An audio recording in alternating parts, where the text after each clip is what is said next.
Dakota State University football on Jammin' Country, FM 103. And now, let's go to the booth for the pregame show with the voice of the Trojans, Joe Stauffenberg. And welcome here on Jammin' Country, FM 103. Thank you so much for tuning in. I'm Joe Stauffenberg, and it's a home game for the Trojans after 2 losses. Came 2 straight in a row on the road. The Trojans trying to bounce back here at Trojan Field in Madison. Like I said, Joe Stauffenberg here in the Madison Discount Liquor broadcast booth, getting you set for today's game. And should be a good one between your Dakota State Trojans and the Valley City State Vikings. Valley City ranked number 15. This is basically the right now the first and only time that the Trojans are going to be facing a ranked team. Receiving votes, before was Waldorf, I believe, and Dickinson State. They played very well, so you would think that maybe later on in the year that you will see a couple of votes swung their way. But they, after coming off of a couple of big victories, you think maybe the next couple of weeks they'll be receiving some votes. However, DSU has been on the losing side of those 2 teams I just mentioned, Waldorf and Dickinson State. I feel like they're both getting close to receiving votes, but a lot of great play, a lot of great things to see from those games, and we'll talk about them coming up in just a couple of minutes, as we will have an interview with head coach Josh Anderson on the way. This matchup between the 2 teams, with the Vikings and the Trojans, it is the 31st overall meeting between these 2 teams. And the result last time, November 14th, it was here from Trojan Field last year in Madison. It was a 14-6 loss, and that was November 14th of last year. The Trojans have lost 4 straight against the Vikings, and will try to bounce back and hopefully get a victory here today. The last win on October 21st of 2017, it was a 31-28 victory by the Trojans. So they're going to look to bounce back after this one, or bounce back after last game's loss to Dickinson State, which me and head coach Josh Anderson have talked our KJAM Coaches Show on Dakota's Best at 7 o'clock on Wednesdays. We talked this week that just passed, about how the first half, it was that 14-7 score. You think Dickinson State, the team that puts up almost 44 points a game, only held to 14 in the first half. You get the ball in the second half, and things just fell apart from there. We'll talk about that a little bit later. But with the last matchup between the 2 teams last year, as it was a defensive battle here at Trojan Field for a North Star Conference match, the Vikings jumped out to a 14-0 lead by halftime, and obviously held the Trojans off the scoreboard for a majority of the game. 14-6 the final. Both teams combined for 7 punts in the first 7 possessions of the game, and you're going to leave it up to the punter a majority of the time with these 2 teams, because you have 2 great punters, including this week's Special Teams Player of the Week with Caleb Nielsen, his second time, and we'll go over his performance during the game as well. Taking a look at the conference for North Star Athletic Association, Valley City's number 1, 4-0 in North Star games, followed by Dickinson State, who's 3-0 in North Star games. It goes Waldorf 3-1 and Dakota State 2-2. So at first you get Waldorf, and you have to go away to face them. And then you got to go to Dickinson, North Dakota, and play Dickinson State.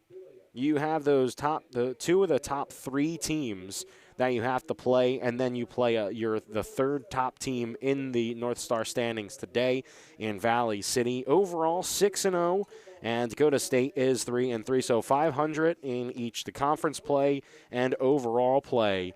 And this week, Iowa Wesleyan taking on Dickinson as they have an away matchup with them. Presentation will take on Mayville State. That's coming up at 6 p.m. today. And Waldorf getting a bye today, so they will not be playing. One of the good things, though, good to be back home for the Trojans. They are 2-1 this season, but against North Star Athletic Association teams, they are 2-0. It's a nice day out. Not as warm probably as you would like or as somebody would want, but still a fairly nice day out. Little bit of wind, so again, we'll see these punters really do well. It depends, kicking into it or with it, as we talked about on the KJM Coaches Show on Wednesday. Once again, about Caleb Nielsen. As the head coaching matchup for today's game, DSU, Josh Anderson in his 13th season as head coach. He is 48-87 overall, including this year. For Valley City State, Dennis McCulloch, as it's his 25th season as head coach with the Vikings of Valley City State. He's overall, including this year, 149-97, so win 150 could come to the Valley City State head coach today with the win. However, the Trojans won't try to let that happen today. They're going to try to spoil the 150th victory for Valley City State coach. But the Trojans won't be an easy thing to do. We'll talk about the matchup more, and we'll go through each of the team's last games when we get back. It is a break here on Dakota's Best AM on Jammin' Country FM 103. As we'll take a 2-minute step off. Before that, a quick thank you to all of our sponsors for today. Red Zone is the Case IH Red Zone. Every first down is a GSN Insurance first down. We're here in the Madison Discount Liquor broadcast booth at halftime. Wilbur Ellis. It is the Mustang Seeds postgame show, and we'll also name our Taco John's play of the game. We'll be back in 2 minutes with an interview with head coach Josh Anderson. Stick around here on Jammin' Country FM 103. Heartland Consumers Power District would like to wish the Dakota State Trojans good luck this season. This is Casey Crabtree, Heartland's Director of Economic Development. I'm excited to work with businesses here in Madison to help them grow and thrive. If you're looking to expand your business or in need of low-interest financing, give me a call at 256-6536. Heartland is proud to deliver reliable energy and services to the city of Madison. We believe in the power of forward thinking and want to be your trusted community partner and leader in our industry. Good luck, Trojans. You can tell a lot about a farmer by how they deal with adversity, hard work, grit, and untamed spirit. So you want 2 minutes for this break then? Yes. Okay. To our values, proven results, and the trusted products we were founded on almost 60 years ago. We're farmers. We're untamed. We're Mustang Seeds. Contact your local district sales manager or visit mustangseeds.com. Finding that missing shin guard, remembering whether it's a home or away game, getting the right kid to the right playing field on the right day. Why are simple things sometimes so complicated? Thankfully, with auto owners, insurance doesn't have to be one of them. We work with independent agents who keep insurance simple so you can worry about more important things, like not being that fan. Oh, come on, ref! That's simple human sense. Call Scott Gusso at GSN Insurance, 556-0242, to see if it makes simple sense to switch to auto owners insurance. Today's housing market can move quickly. And that's why First Premier Bank has developed a streamlined mortgage process to move your financing through the system as efficiently as possible. From our convenient online application to the day you close, our mortgage bankers are committed to providing personal and responsive service. We want to make your home happen by making the mortgage process as easy as possible. Apply online at firstpremier.com/home. First Premier Bank, member FDIC, equal housing lender. We are now going to be joined by head coach Josh Anderson of the Dakota State Trojans. Another loss for the Trojans, but there was a lot of good things with your team despite the 20-point loss, and we'll jump right into that first half. Only A total of 21 points were put up, 7 by your team and 14 by Dickinson State. And, going into that, going into the game itself, there was a lot of, Dickinson's, they're a really good team, this and that. But we talked about last week of how, we thought that your team matched up very well. And it really showed that in the first half.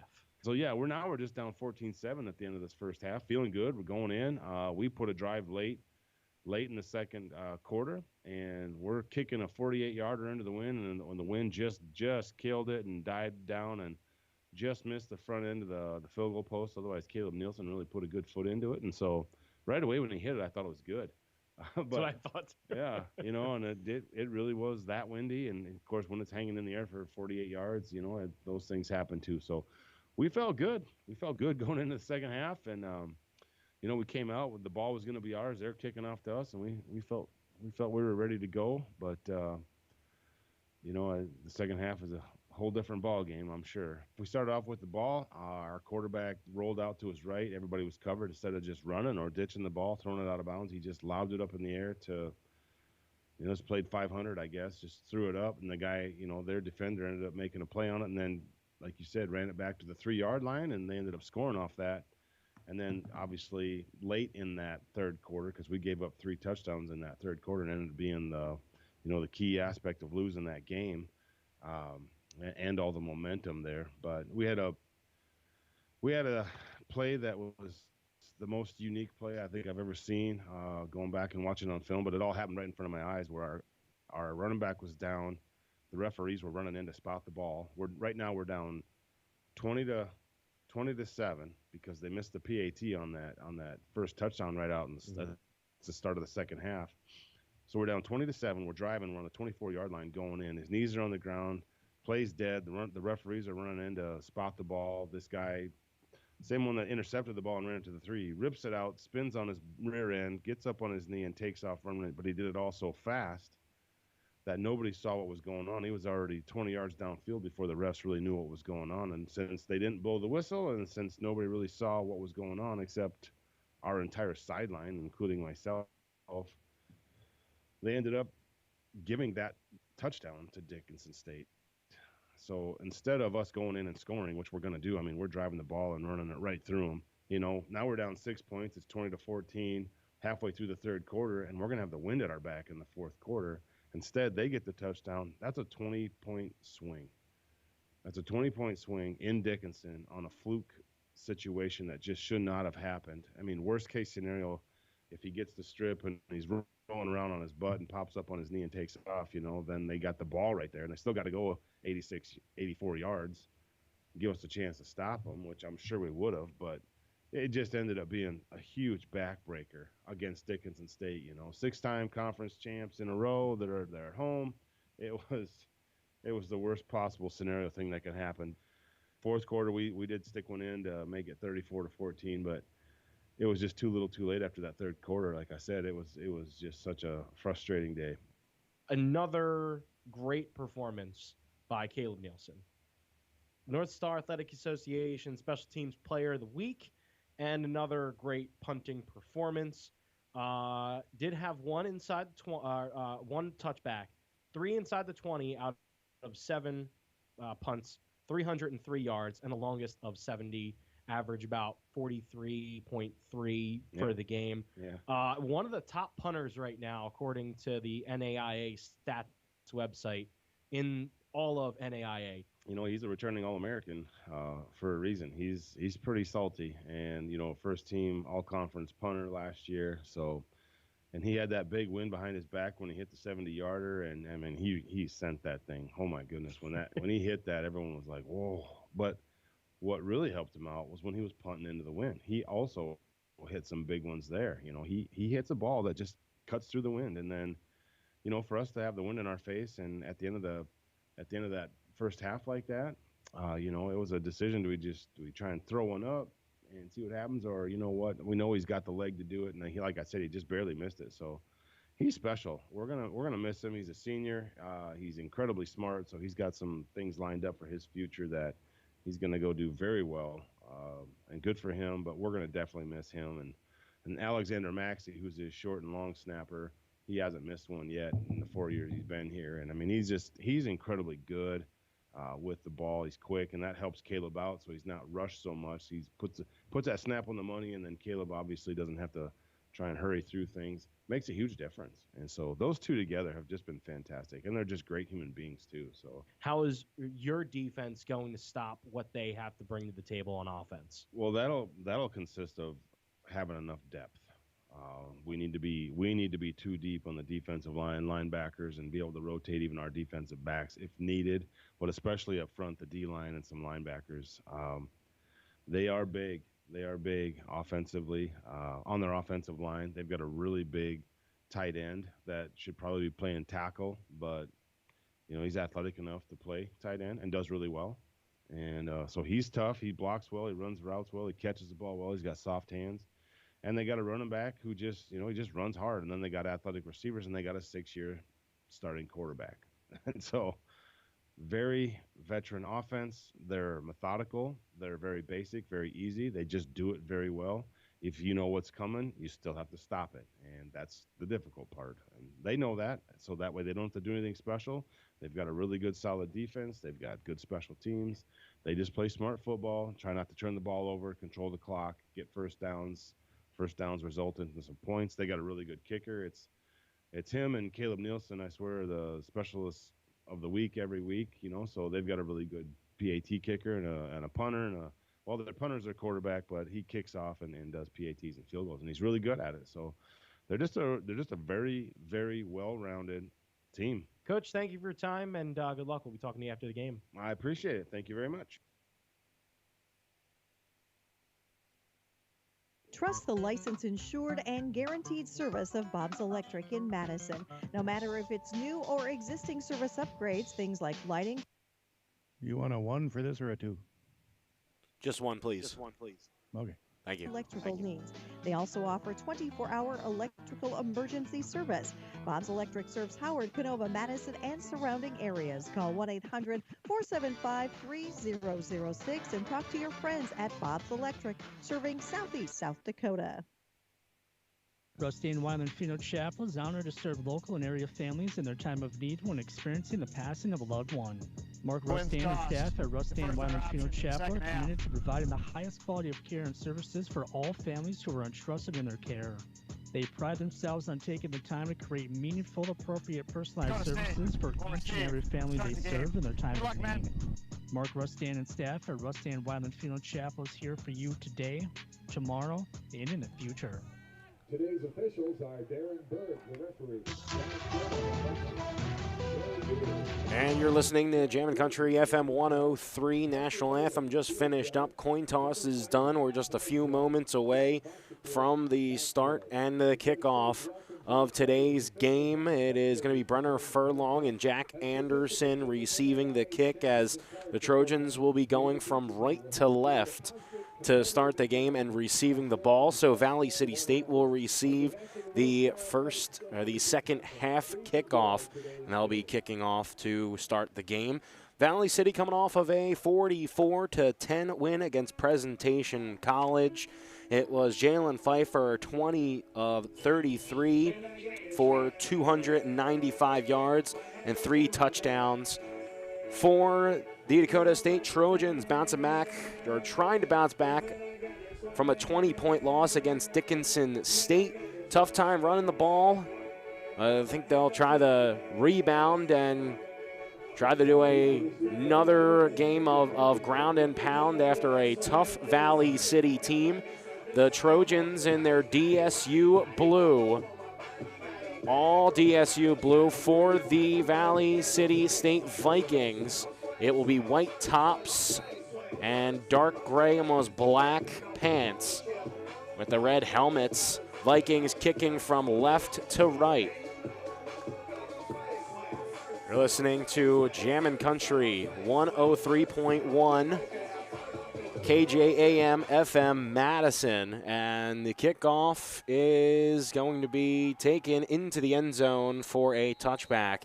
The kickoff from kicker Nico Magana, and the Trojans will trot out first also here on Jammin' Country FM 103 and also in KOVC in Valley City, North Dakota. It is the offense for the Trojans trotting out into the field. Gisem Antonio started last game. It was his first start as a true freshman. The 5'11", 210 freshman from Anchorage, Alaska, will start it here for the Trojans. He'll be in shotgun formation with 3 receivers to the right now, 4 with the tight end on the end side of the line. It's a run to Brenner Furlong, still going along. A gain of about 2 or 3 on this first down carry. Brenner Furlong, his second start of the year, and he'll go out there with the wide receiving core of Cooper McDermott, Michael Hybertston, and Deshaun Keel. 2 receivers to the right side, 1 to the left. They'll still have Furlong out there with Antonio. Antonio looks left, will take off from the pocket, and he'll be down. The Vikings defense trying to strip the ball as he goes middle and through the pile. Picks up 3 on the play. And goes from 2nd and 7 to about 3rd and about 2 or 3. They're going to say 2 on the 28-yard line. We're almost a minute in. Here's Antonio. From the shotgun, 2 receivers each side. He'll drop back to pass. He'll come in, and there's the defense coming in with a sack. Couldn't even get to him. That's some hurry-up offense for the Trojans, unable to hurry it up and get to that first down marker. A sack, a loss of a few. And 4th down for the Trojans. Looks like they're going to bring out the punt unit. It's Caleb Nielsen. The tight end for the offense was Travis Rebstock, and the offensive line of Mose Timoteo, Tucker Pell, Zach Rohrback, James McLean. As Olsen was able to get back there to receive, it is going to be out at the 38-yard line. Michael Tosado, the 4th, will make his first career start at right tackle, the 6'2 freshman. So after a good punt there from Caleb Nielsen, the special teams player of the week for the Trojans, and for the North Star Athletic Association, out trots the Vikings offense led by Jalen Pfeiffer. As I mentioned, 20-for-33, 295 yards and 3 touchdowns. Last game, that's through the air. On the ground, 7 rushes, 21 yards, and 1 touchdown. Here is Pfeiffer, the quarterback, and a pass broken up, middle of the field, and incomplete. Noah Guzzi on that stop there, and the ball was in the middle of the field. Guzzi has 2 interceptions last game, 3 for the season. It was 1 against Waldorf the week before. Justice Bice, he is the running back with the wide receiving core of Michael Comelius, Benjamin Dumond, and Jacob Gottenborg. He'll put Bice into the motion left side. There goes Pfeiffer up the middle. He's very close to a first down marker. Goes for about 8-9 yards. Gain of 9 on the run. And it's 3rd and 1 from the 48-yard line of DSU. Joan Hamray, the senior tight end, along with offensive linemen Troy Dietz, Joseph Salas, Cade Queen, Sammy Trejo, and Nick Raduns. So here's a 3rd and 1. The DSU offense looking to get off the field with a stop. It's a handoff to Bice, and he'll plow forward, and they're going to move the chains. They're going to move the markers. It's a GSN Insurance first down. You can call Scott and Nancy Gusso today at GSN Insurance. For the defense for the Trojans, the defensive line with the 2 ends, Edward Fritzler and Connor Tortson, Devontae Murphy, the nose tackle, the linebacking core of Nico Ferroni, Gustavo Bonilla, Moody Benelshake, and Marcus Vandenbosch. So here's a 1st and 10 from the 47 of DSU.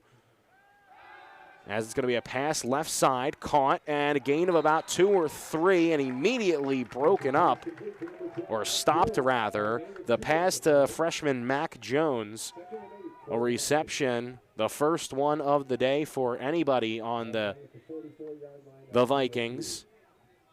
Did get a gain of about 3 on the play.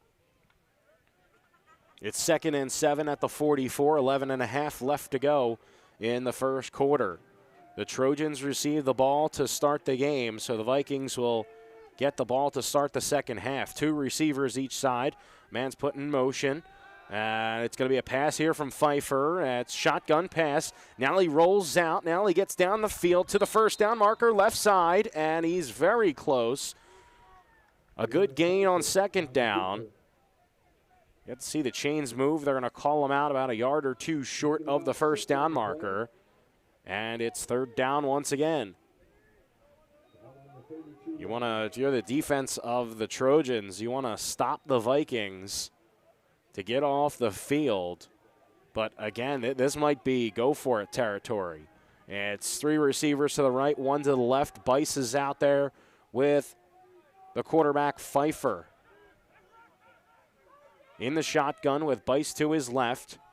Pfeiffer, as a couple of Trojans jump, they're going to try a deep ball, and it's going to be over the head of the intended receiver on the far side. That will be incomplete to Jacob Gottenborg. A couple of Trojans jumped, but I don't think they necessarily were over that line of scrimmage, and they really didn't, unless they immediately jumped as soon as that ball came out. But it looks like they're going to go for it. It's 4th and 2 at the 39-yard line. They're going to come all the way up to the line of scrimmage as Pfeiffer's going to... He came right in. Bice came right behind him, and a false start. They're going to push it 5 yards back. Great job by the Trojans' defense to not bite. It was a weird formation. They had their tight ends out, and then they brought them in. It looked like a victory formation for them. And then Pfeiffer said, oh, all right, well, they're not going to bite. And then he went right back in, and Bice said, all right, I'm going to follow you as well. Went right behind the quarterback, but nobody bit. It was actually the offensive line that moved, and it's 4th and 7 with a punt coming up. Jalen Pfeiffer, the quarterback, and also the punter. It is taken at the 12, and the ball is brought up to about the 19. So a yard shy before the 20. Receiving the punt was Cooper McDermott, and that will bring the offense back out to the field for DSU. So both drives end in punts. The defense comes back out for the Vikings. The defensive line of Garrett Pamelton, Vance Dumas, Marshawn Jones, and Riley Gerhart. We'll get to the linebackers in the secondary in a moment. Here's a 1st and 10 from the 19. It's a give left side. That's to Furlong. Gets a few yards on first down. Linebacking cords of Sal Avila, Dustin Kosowski, and Jaldi West. The secondary with the 2 safeties of Paco Baltazar and Lashad Smith. Gerard Williamson and Anthony Russell are the cornerbacks. So here's a 2nd and 7 from the 22. Furlong is out there with 3 receivers out left for Antonio. It's a quick play, a slant to McDermott. And they're going to say incomplete. Cooper McDermott got low to catch that one. You needed to, as Cooper McDermott's going to plead his case to the ref, but then he says, you know what, let's just get back and let's try to get this first down instead of trying to talk to the referee and get the call changed.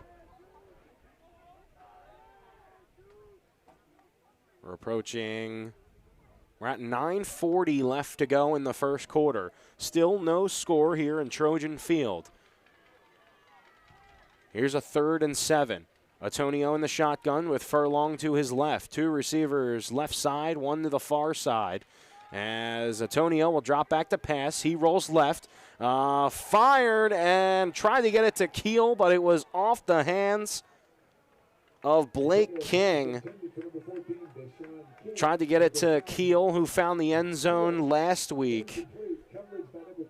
Keel, his second touchdown of the year last week, 9 receptions, 94 yards against Dickinson State. And here's Caleb Nielsen out for his second punt of the game. Had it on the first drive. The Trojans unable to get a first down yet.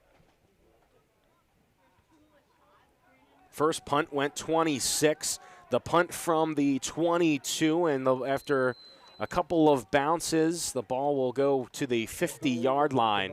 Be picked up there by Marcus Vandenbosch, and it will be a first down right around the 50-yard line. If you're watching on the stream on YouTube, you'll see most of the players wearing, if not all the players, most of the players wearing the pink socks, and some, including Marcus Vandenbosch, supporting pink sleeves. All for the theme for today, as Bice gets a first down handoff at the 50, charges up to the 40, middle of the field, and we're going to put him at the 40. That's going to be a GSN Insurance first down. At first they weren't going to give it to him, but then they took a double look, and yes, they will. It's brought to you by GSN Insurance of Madison. No account's too big or too small. We like them all. Today is the Rushing for a Cure game. To raise awareness for cancer awareness. It's Bice on the going to the left side and stopped past the line of scrimmage for a gain about a yard or two. So Bice up for a couple of yards. Raise cancer awareness by encouraging. They also encourage fans to wear any pink clothing or any items to the game. See a couple of fans supporting pink. It's 2nd and 8. Ball at the 38-yard line of DSU. It's Pfeiffer in the backfield with Bice. We haven't seen another running back in the backfield. 2 receivers to the right, 1 to the left. Shotgun pass. Bice goes out right side. Caught far side and drugged down by Darius Richards and Marcus Vandenbosch. It's Mac Jones. Once again, the freshman wide receiver gets his second reception of the game. Pfeiffer now 2 of 4 passing, and with both the receptions caught by Jones. So it's going to be a 3rd and 2 here from the 33. Defense got a stop right around this part of the field last drive. Let's see what they can do here. It's a handoff up the middle with Bice. He got back to the line of scrimmage, then immediately got pushed back. They're going to maybe give him about a half a yard on the play, and that's going to bring up the 4th down. 4th down, Trojan fans. As Pfeiffer is going to stay on the field, they're going to look to the sideline to go for it. 2 receivers to the right, 1 to the left, with Hamray on the left side of the line. They might look to him on this 4th down. Here's Pfeiffer. He's going to be in the shotgun. Bice to his backside. And here's the snap. It's a give left side to Bice, and a stop on 4th down. The Trojans get another one. They got a stop on 3rd down last time, and they get a stop on 4th down here. The defense stays strong. And it's a turnover on downs. They tried to go left side. Tackle made. And DSU will take over right at the 33-yard line. 1st and 10 for the Trojans.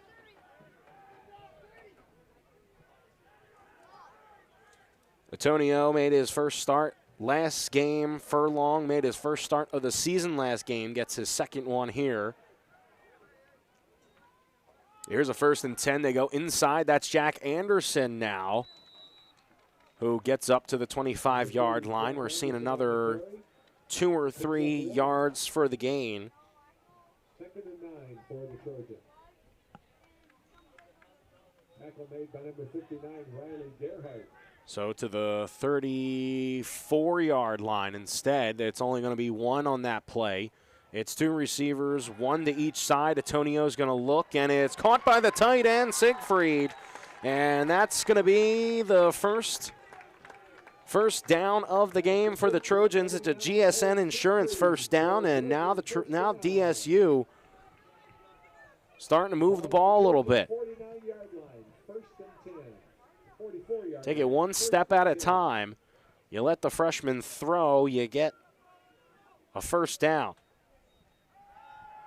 Another pass play. It's going to be swing out to Anderson, who was in the backfield. Anderson stumbles, runs into the own offensive lineman. That's Mose Timoteo. But still a good gain on first down. About a gain of 6 by the sophomore running back, who had a fumble, which proved to be basically the momentum killer that was brought back all the way for a touchdown. Hangs on to it here.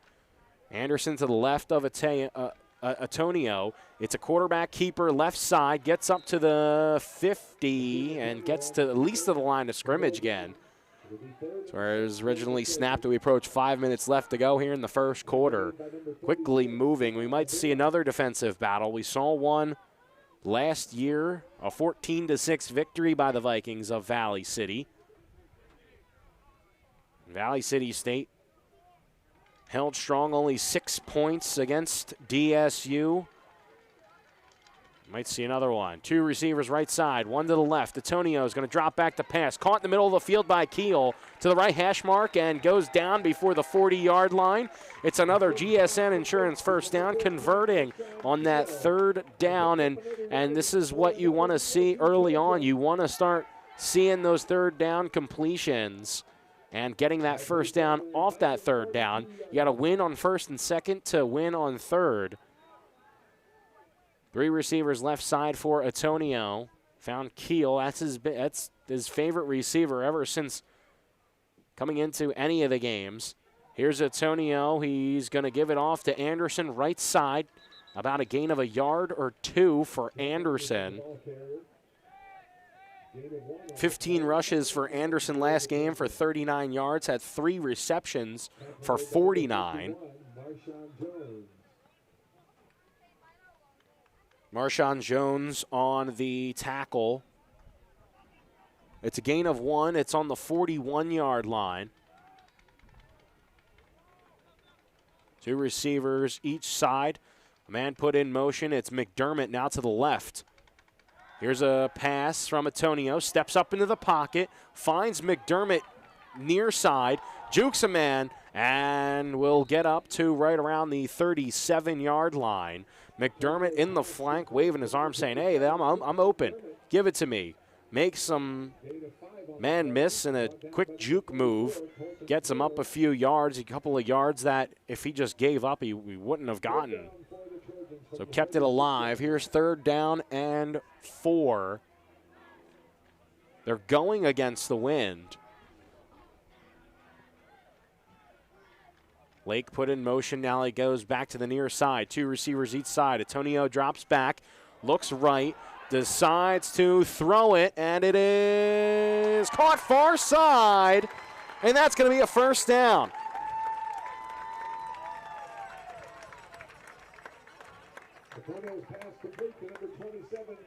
Cooper McDermott on the catch. Good enough for a GSN Insurance first down. That's going to put them inside the 20-yard line. And that's going to get them to the Case IH Red Zone for farm equipment that offers comfort, reliability, and the support that you expect. Head to the Case IH Red Zone at Lake County International. Antonio in the shotgun. 3 receivers left, 1 to the right. Here's Anderson. Runs middle, then he runs left. It cuts back inside the middle and gets it up to the 6-yard line. That's a gain of 6. It's a good first down play with about 2 minutes left to go in the first quarter. Joe Stauffenberg here in the Madison Discount Liquor broadcast booth here on Jammin' Country FM 103 and KOVC in Valley City, North Dakota. So here is a 2nd and 7 play at the 8-yard line. 3 receivers left side, 1 to the right. One on the right is Keel. Antonio with Anderson in the shotgun. Anderson to the left. Antonio steps into the pocket, steps up into the pocket, taking off and into the end zone. Touchdown, Trojans. Antonio looks to the end zone, couldn't find anybody, says I'll take it himself, and rushes in for a score, 6-0 Trojans. 8-yard touchdown run from Antonio. His third of the season. And here's Nielsen with 1 minute and 22 seconds left in the first quarter. Good snap, good hold, and the PAT is good. 7-0 Trojans here at Trojan Field. 1 minute, 22 seconds left to go in the first quarter. You're listening to Jammin' Country FM 103. We'll be back in 30 seconds with a kickoff. Madison lately, they have some great new items like a full line of grill burgers and the rotisserie style chicken bites in a salad bowl or a basket with fries. And don't forget to grab your favorite Blizzard. If you haven't tried the Dairy Queen app yet, you are missing out. You can save time and skip the line by ordering ahead, and your order will be ready to go when you get there. Plus, get exclusive deals and earn reward points all from your smartphone with the Dairy Queen app. Good luck to the Trojans from the Dairy Queen in Madison.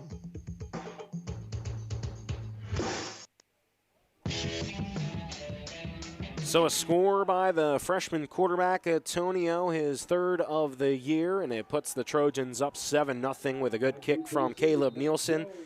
His snapper, Alexander Maxey, his holder, Cooper McDermott. And he's going to kick off here to the Vikings.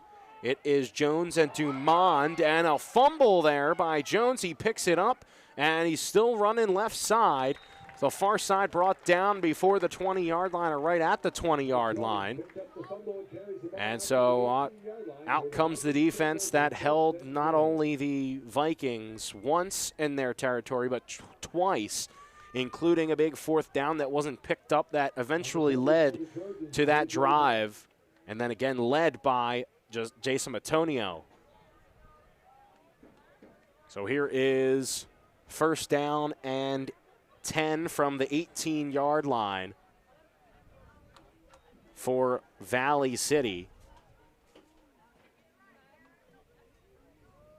It's a handoff. Going right side is Bice. Has a couple of defenders in front of him. Tries to cut out and tries to hurdle a defender, and taken down by Darius Richards. A gain of about 13 or 14 for the Vikings running back, and that's a GSN Insurance first down. As we're under a minute left to go here in the first quarter, Bice gets a good carry and good for a first down.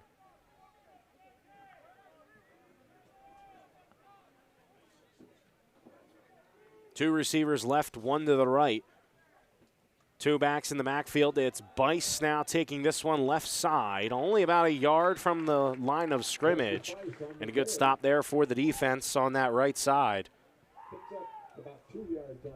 2-yard gain for Bice.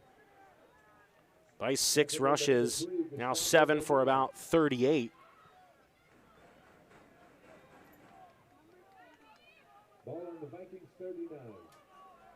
So from their own 39, Pfeiffer looking to the sideline.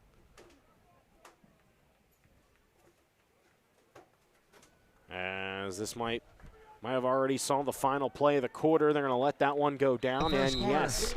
So that's going to do it for the end of the first quarter. The Trojans get on the board first. It's 7-0 DSU as we head into the second quarter of play. You're listening to Jammin' Country FM 103. We'll be back in 1 minute. Taco John's presents Olay the Day Pep Talks. Boys, we need to kick off this game with an Olay, just like breakfast at Taco John's kicks off your day with an Olay. So we're going to wrap the other team up like breakfast burritos, ice them like Mexican donut bites, and scramble them like a potato Olay scrambler. Start your day at Taco John's with bold breakfast flavors. Olay the day, boys, and let's go make them breakfast. Olay the Day at Taco John's. Heartland Consumers Power District would like to wish the Dakota State Trojans good luck this season. This is Casey Crabtree, Heartland's Director of Economic Development. I'm excited to work with businesses here in Madison to help them grow and thrive. If you're looking to expand your business or in need of low-interest financing, give me a call at 256-6536. Heartland is proud to deliver reliable energy and services to the city of Madison. We believe in the power of forward thinking and want to be your trusted community partner and leader in our industry. Good luck, Trojans. Back here on Jammin' Country FM 103 with the start of the second quarter. Rolling out is Pfeiffer. He goes right, spins away from a defender, now rolls left, has plenty of room. He's almost out of gas, and he's finally slides down past the 50 as he moved left side.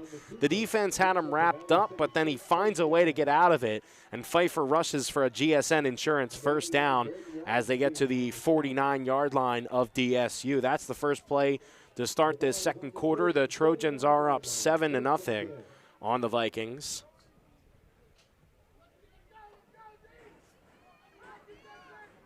With a rushing touchdown from quarterback Jason Matonio. So here's another first down play here for the Vikings. It's going to be a run play for Bice as he goes right side, and a very minimal game. Taken down, or one of the men taking him down, Cody Brown, as he looks to the sideline, says, all right, let's go. Just finished a minute in the second quarter.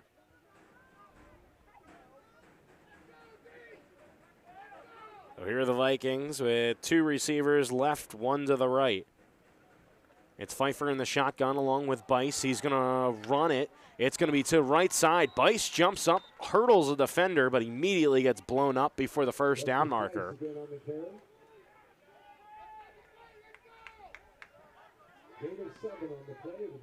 And now it's going to be third and short for this third down play, the final play here. Unless they can get a first down. Stopped a couple of times already. Again, we might see them go for it on fourth down if it's not picked up. It only need 2 yards at the 41-yard line of DSU. Here's Pfeiffer. Looks left, trying to call out the possible blitz dialed up by the defense. 3 receivers left, 1 to the right. Here comes the rush. A drop-off pass trying to go left side, and that's up past the first down. And after the catch made, finally brought down. It was complete and good enough for a first down. First and 10 Vikings from the Trojan 36-yard line. That was to Shaden Luna, a backup sophomore running back for the Vikings. So he had to go off the field because the helmet came off. So here's a first down. It was brought to you by GSN Insurance. I believe that's Josh McKnight out there, the freshman backup running back. Pfeiffer is going to look. He's now going to roll left. Didn't see anybody. A flag is on the play, and it came away from where the play was. I believe it's going to be a hold maybe. But Pfeiffer got past the line of scrimmage, and maybe about 1 or 2 after nobody was open down the field. The flag, the fans were looking for the flag.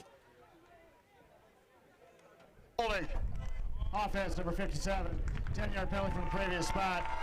It's going to be Nick Raduns who got the hold on him and had the Trojan, one of the Trojans, like basically held down right to the turf.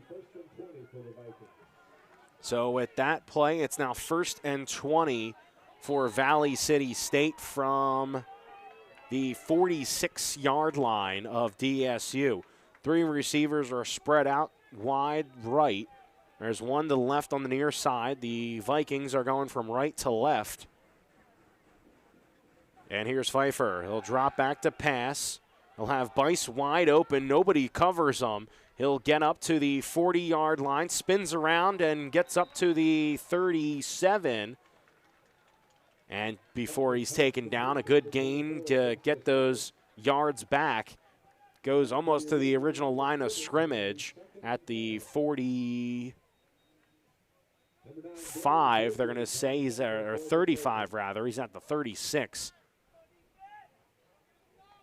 So here's second down. A good play from Pfeiffer to Bice.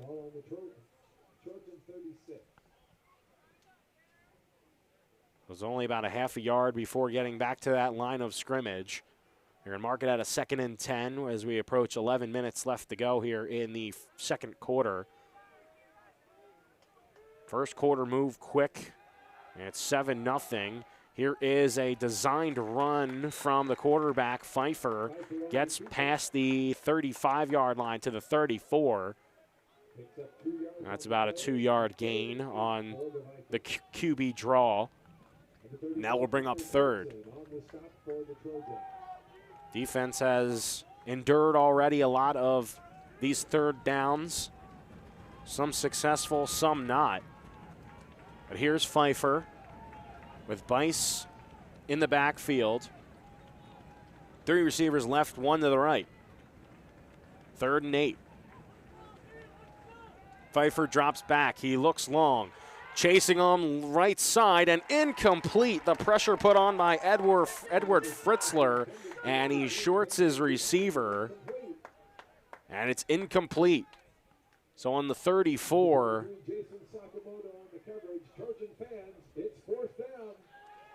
and it is 4th down. On the coverage there was Jason Sakamoto.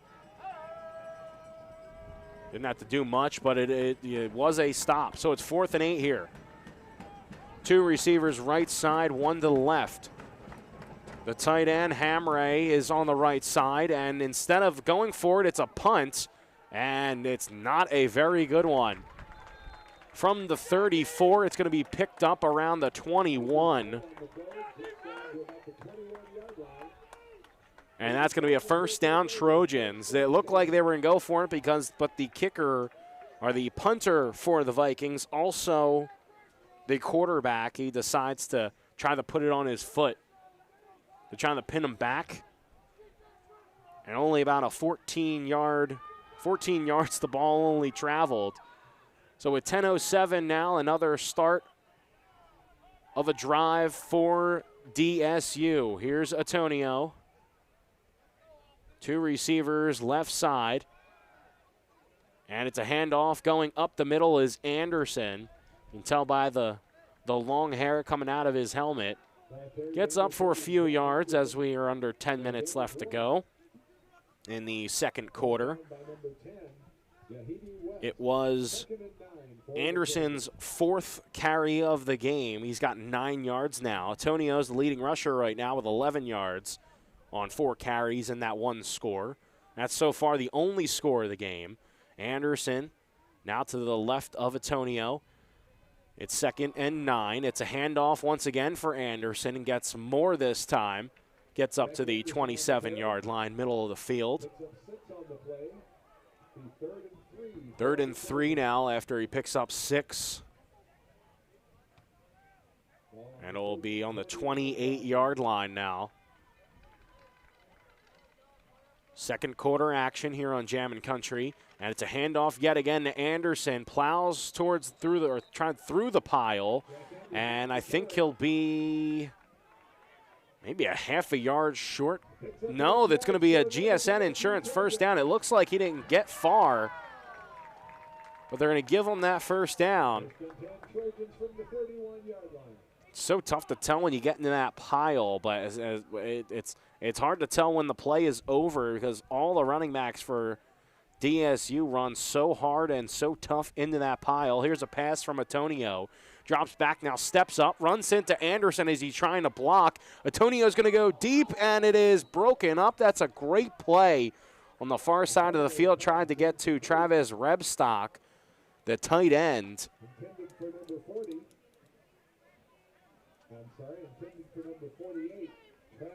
On the play, Anthony Russell. The 5'9" cornerback had a tackle in the last game for Valley City. It was against Presentation, a 44-10 win for the Vikings. So here's a 2nd and 10 from the 31-yard line. Antonio with 2 receivers right side, 1 to the left. He puts that man in motion. It's a pass. The left-handed thrower gets one, and it's intercepted. Trying to get it into the middle of the field and taken down near side. Intercepted by Dustin Kasowski. So Dustin Kasowski picks one off. Antonio floats one in the middle of the field. It was very short.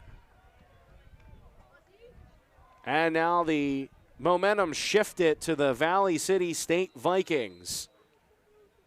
Gives them in a prime position inside the 20 at the 17 with 8:21 left to go in the second quarter.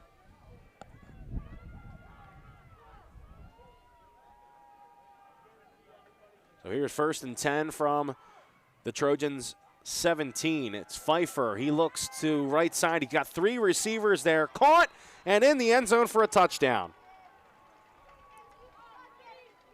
A slant, 1 play it takes, and a 17-yard touchdown for Michael Comelius. The senior wide receiver at 5 receptions has 1 here today, and that one's for a touchdown. 17 yards for the score.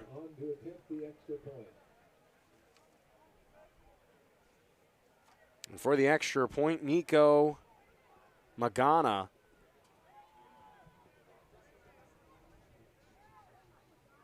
On the kick, the extra point.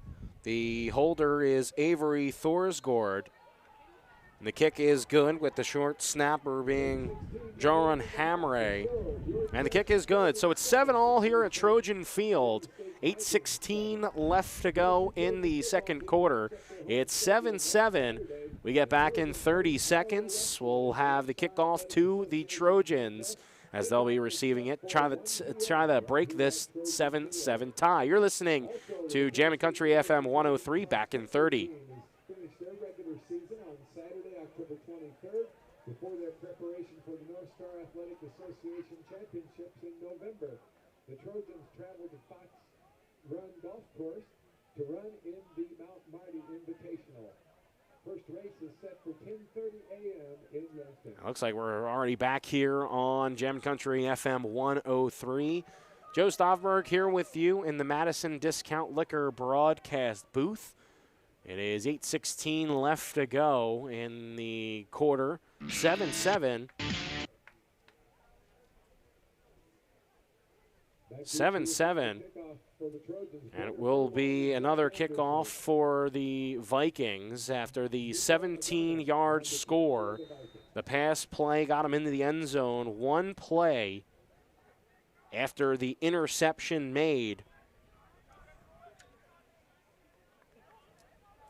from Kasowski, the linebacker. And it's a very short kick, and it was far side. It looked like it was a very far onside kick. A flag came in.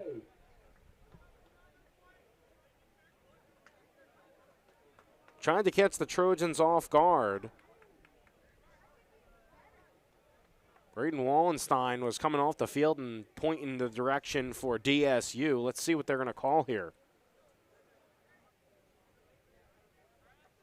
Referees are getting together.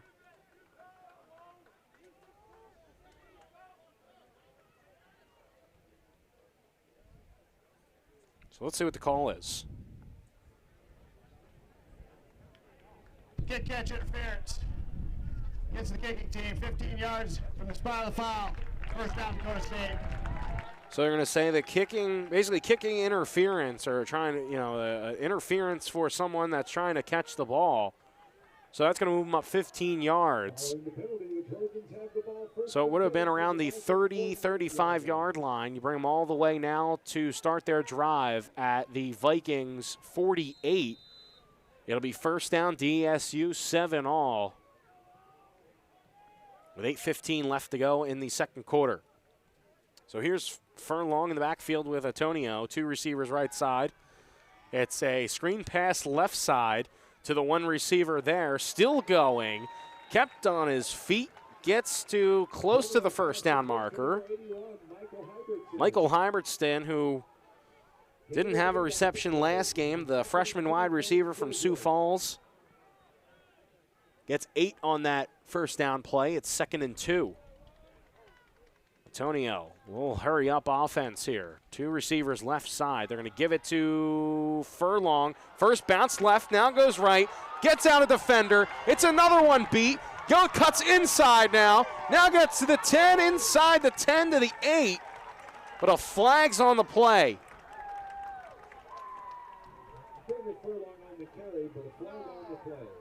I think that might be a hold on the right side of the line. Then that's how Furlong got through this couple of defenders. Holding. Offense, number 14. 10-yard penalty from the Yes, it will be. It's a hold. Remains 2nd down. I was afraid we were going to see that. There was a player who was holding up his arms and not doing anything, but it looked like from my angle it was just a good play. But they're going to bring it back to the 40-yard line. It's still 2nd down. It's still 2nd and 2 here. Antonio. It's a handoff right side, and once again they're going to try a run with Furlong. Still staying on his feet. Good enough for the first down, and just a little bit more to the right side before going out of bounds. That's a GSN Insurance first down. Joe Stauffenberg here on Jammin' Country FM 103, but also KOVC in Valley City, North Dakota. 7 minutes left to go, 7-7 the score, with the Trojans starting their drive at the 48-yard line of Valley City State. It's 1st and 10 from their 32. Antonio is going deep and trying to hook up with Austin Lake. He pumped it and said, all right, go to the back of the end zone and I'll throw it to you.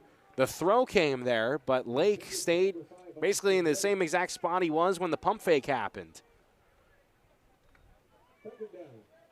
So Lake subbed out. There goes Michael Hyberts. Then it's 2nd down and 10 from the 32. Right now you'd be kicking with the wind. Still got a couple of plays to run here to maybe get closer for a Caleb Nielsen kick. You always want the touchdown, though. Here's the blitz coming on Antonio, and he's taken down. On each side of the line, they came down and got the quarterback. It was Garrett Pimelton, the senior defensive lineman, comes in and makes the sack. 2 uncovered on each side of the line. Brings them back 8 yards, loss of 8 on the sack. That puts him at the 40-yard line.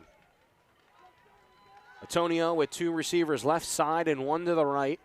He puts Keel in motion, now going to the left side. And here's Antonio stepping up into the pocket. He's going to go long. He's going to go deep, and it was to the end zone, but nobody was there. Cooper McDermott was trying to chase it down and could not get it. I think right now you're too far for a field goal, too short for a punt. It's going to be 4th and 18, but a timeout is called by the Trojans. So they're going to be using their first timeout, 7-all. We're under 6 minutes left to go, and the first timeout used by the Trojans. We'll take a 30-second break, and we'll come back with this 4th down and 18 play, 7-all. Back in 30 seconds, you're listening to Trojans football on Jammin' Country FM 103. Finding that missing shin guard, remembering whether it's a home or away game, getting the right kid to the right playing field on the right day. Why are simple things sometimes so complicated? Thankfully, with auto owners, insurance doesn't have to be one of them. We work with independent agents who keep insurance simple so you can worry about more important things, like not being that fan. Oh, come on, ref! That's simple human sense. Call Scott Gusso at GSN Insurance, 556-0242, to see if it makes simple sense to switch to auto owners insurance. So we're back here at Trojan Field. 5 minutes, 54 seconds left to go in this third quarter. And Caleb Nielsen on to kick the field goal. The holder, McDermott, is at the 47-yard line.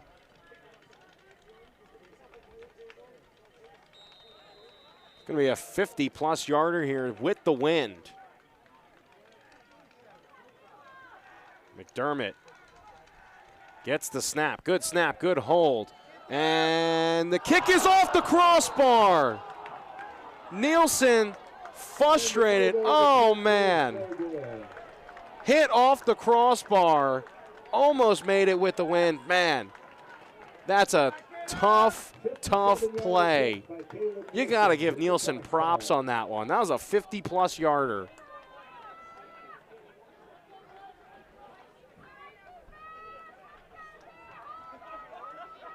That's a heck of a kick there. That's a tough spot and almost made it. Wow. Well, that's one of the reasons why you have an All-American kicker. So it's a turnover, and now the Valley City State Vikings will take over on their own 40. 2 receivers left side, 2 to the right. It's Pfeiffer with Bice out in the shotgun. Here's the snap. Pfeiffer looks downfield, finds a receiver, middle of the field, caught but immediately taken down. Pass complete to number 84, Haris. It was Moody Benelshake on the tackle. Moody Benelshake on the stop, gain of 2 on the play. About 2-yard gain for the receiver, Ferris Amekingbo. 5:23 left to go in the second quarter. Here's a chance for Valley City to get down the field. They're going to receive the ball in the second half.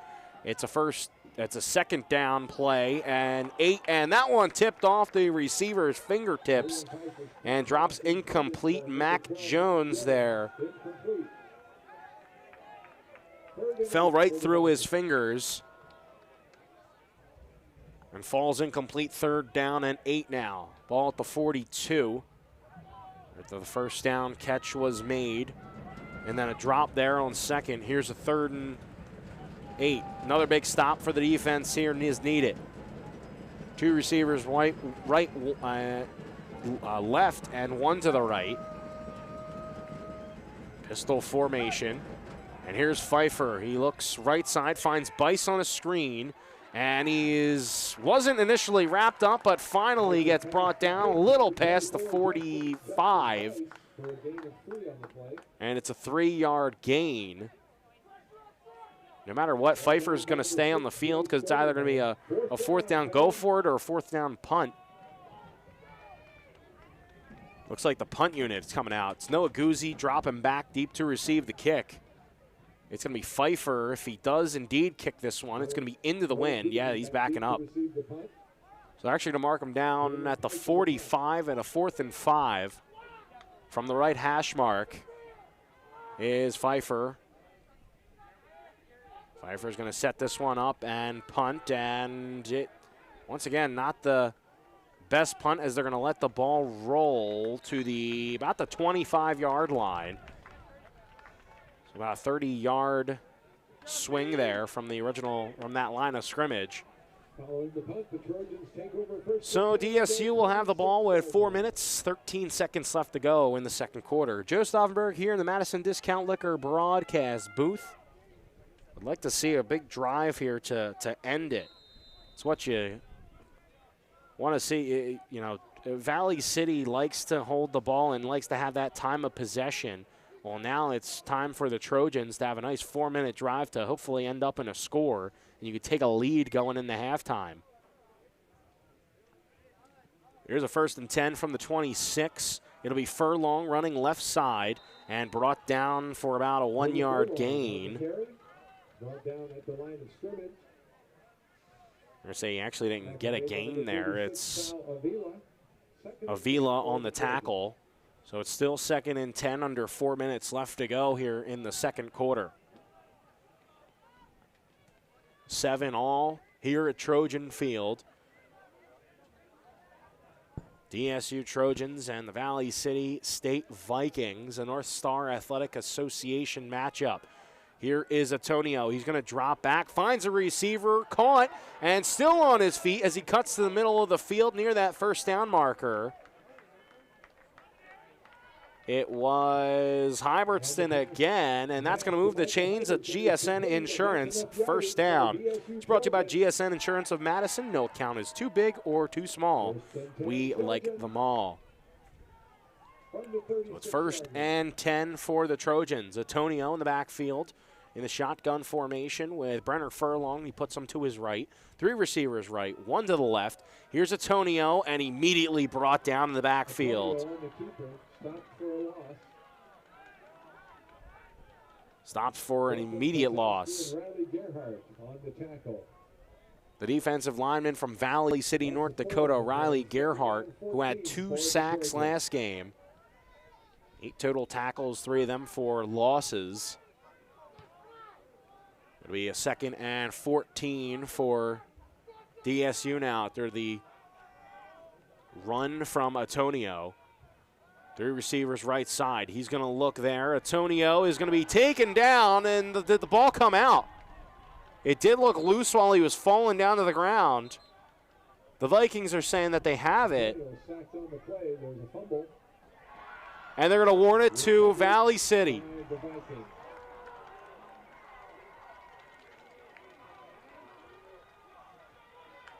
It is Riley Gerhart who just made the big stop for a loss of 4 on the quarterback keeper. A fumble recovery for the defensive lineman, and once again, prime position for the Vikings as we're getting close to 2 minutes left to go in the second quarter. 2:29 left, and the Valley City State Vikings are going to take over at the 28. Antonio was getting sacked, and it did look like the ball was coming out as he was going down. It was tough to tell if his knee was down. It was another one of those tough calls that timeout. Basically like last week with Anderson, if it was a fumble or not. 2nd of the half. As they're in a DSU, looks like they're going to use their 2nd timeout of the half. They got 1 left. Valley City State has 3. We'll take 30-second timeout as well. And we'll be back with 2 minutes and 29 seconds left with a score of 7-7 here at Trojan Field. You're listening to Jammin' Country FM 103 and KOVC in Valley City, North Dakota. Today's housing market can move quickly, and that's why First Premier Bank has developed a streamlined mortgage process to move your financing through the system as efficiently as possible. From our convenient online application to the day you close, our mortgage bankers are committed to providing personal and responsive service. We want to make your home happen by making the mortgage process as easy as possible. Apply online at firstpremier.com/home. First Premier Bank, member FDIC, equal housing lender. So we're back here on Jammin' Country FM 103 at the Trojans 28. Here's Valley City after the fumble recovery. Here's a 1st and 10 with 2:29 left to go, and the score knotted up at 7. Here's Pfeiffer. He looks left side. He's tripped up, and he goes down behind the line of scrimmage. Pfeiffer goes down. It was Devontae Murphy coming in on the sack. Looked like Pfeiffer maybe wanted to run for it after the pocket started to collapse, but Murphy might have got a fingertip on his foot or leg, and that caused them to fall. Pfeiffer went down. It's going to be a loss of 3. It's now at the 31-yard line. We have 2 minutes left to go in the second quarter. Pfeiffer with running backs to each side. 2 receivers left, 1 to the right. It's a double reverse. Now Jones, he looks up to maybe throw. He's going to run it instead, and he runs into his own man right before going out of bounds at the 26-yard line, 25. So it was a reverse. It was a give to Bison, then Mac Jones came right side. He looked up like he was going to throw for it, but instead passed the line of scrimmage and ran for it. They're actually going to mark him a couple of yards even short of the 25. It's going to be at the 27. So about a 4-yard game from the rush from Jones. And with about a minute 15, here's 3rd down and 9. Pfeiffer with the shotgun pass. He'll set up a screen with Bice. And Bice is taken down a couple of yards well short of the first down marker as we're under 1 minute left to go in the second quarter. And timeout will be taken. Timeout. Valley City. And Valley City, the Vikings will take a timeout here with a 4th down and 3 coming. Once again, we'll take another timeout. That's their second timeout used of the half. We'll take a step off as well. 30 seconds, and we'll be right back here to Trojan Field on Jammin' Country FM 103. Trust the licensed, insured, and guaranteed service of Bob's Electric in Madison. No matter if it's new or existing service upgrades, things like lighting, fixtures, and ceiling fans in farm, commercial, or residential areas, Bob's Electric can handle your electrical needs. They also offer 24-hour electrical emergency service. Bob's Electric serves Howard, Canova, Madison, and surrounding areas. Call 1-800-475-3006 and talk to your friends at Bob's Electric, serving Southeast South Dakota.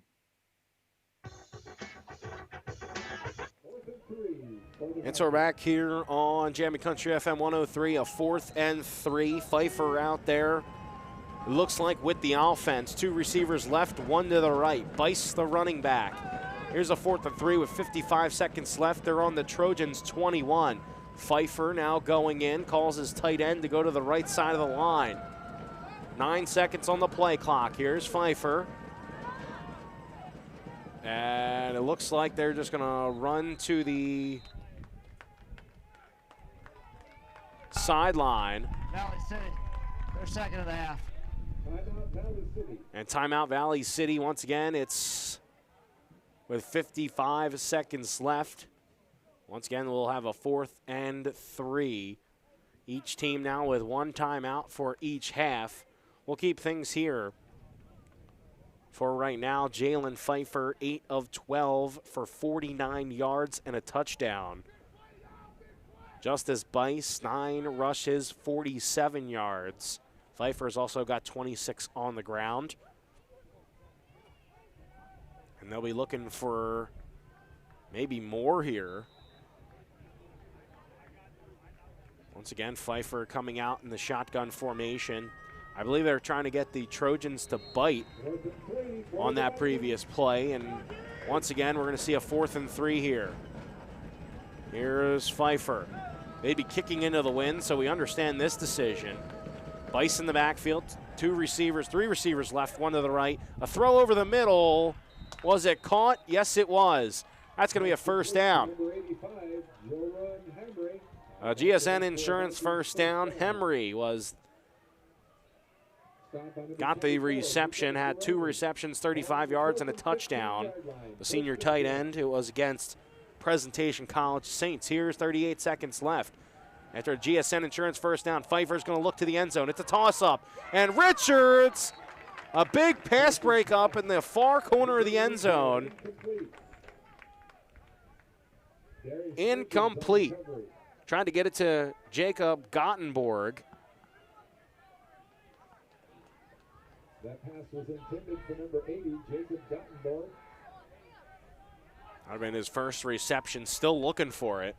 31 seconds left. It's a 2nd and 10 now. 31 seconds left to go in the second quarter. Here's Pfeiffer. He's going to look to pass yet again. Another fade to the end zone, and it's intercepted. Here's Guzzi, far side. Now cuts into the middle, brings it out to the 15. And Noah Guzzi, 1 against Waldorf, 2 against Dickinson State, and 1 here against Valley City State. An interception thrown. It was floated up. Guzzi said, I'll wait on it. and ran it out to the 15-yard line with 21 seconds left. And a big interception comes through. And this looks like a kneel-down situation for the Trojans. Jason Matonio will take the knee. And that's going to do it for the first half here on Jammin' Country FM 103 here from Trojan Field. The score 7-7 as we get into halftime. After the pick stops Valley City State from scoring, it will be 7-7 going into half, and I feel like this has to be a win for the Trojans. This is the number 15 team in the nation, and you're taking a 7-7 game into halftime. Now, the Vikings will receive the second half kickoff, but still, though, a great showing for the Trojans to start the game. And we've seen this team have more scoring in the second half. They are definitely a second half team when it comes to putting points on the board. But we'll have to see. The Valley City State defense is very good with handling the run. I feel like Antonio is going to have to throw even more than he did in that first half. At 69 yards, he is 7 of 13 completed.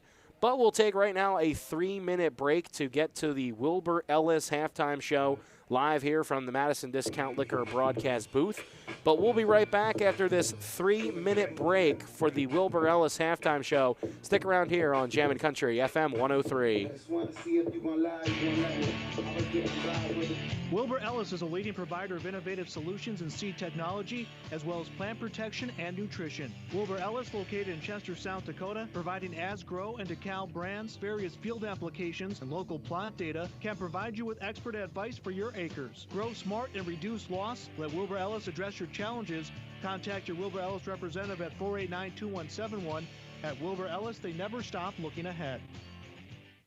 Rusty and Wyland Funeral Chapel is honored to serve local and area families in their time of need when experiencing the passing of a loved one.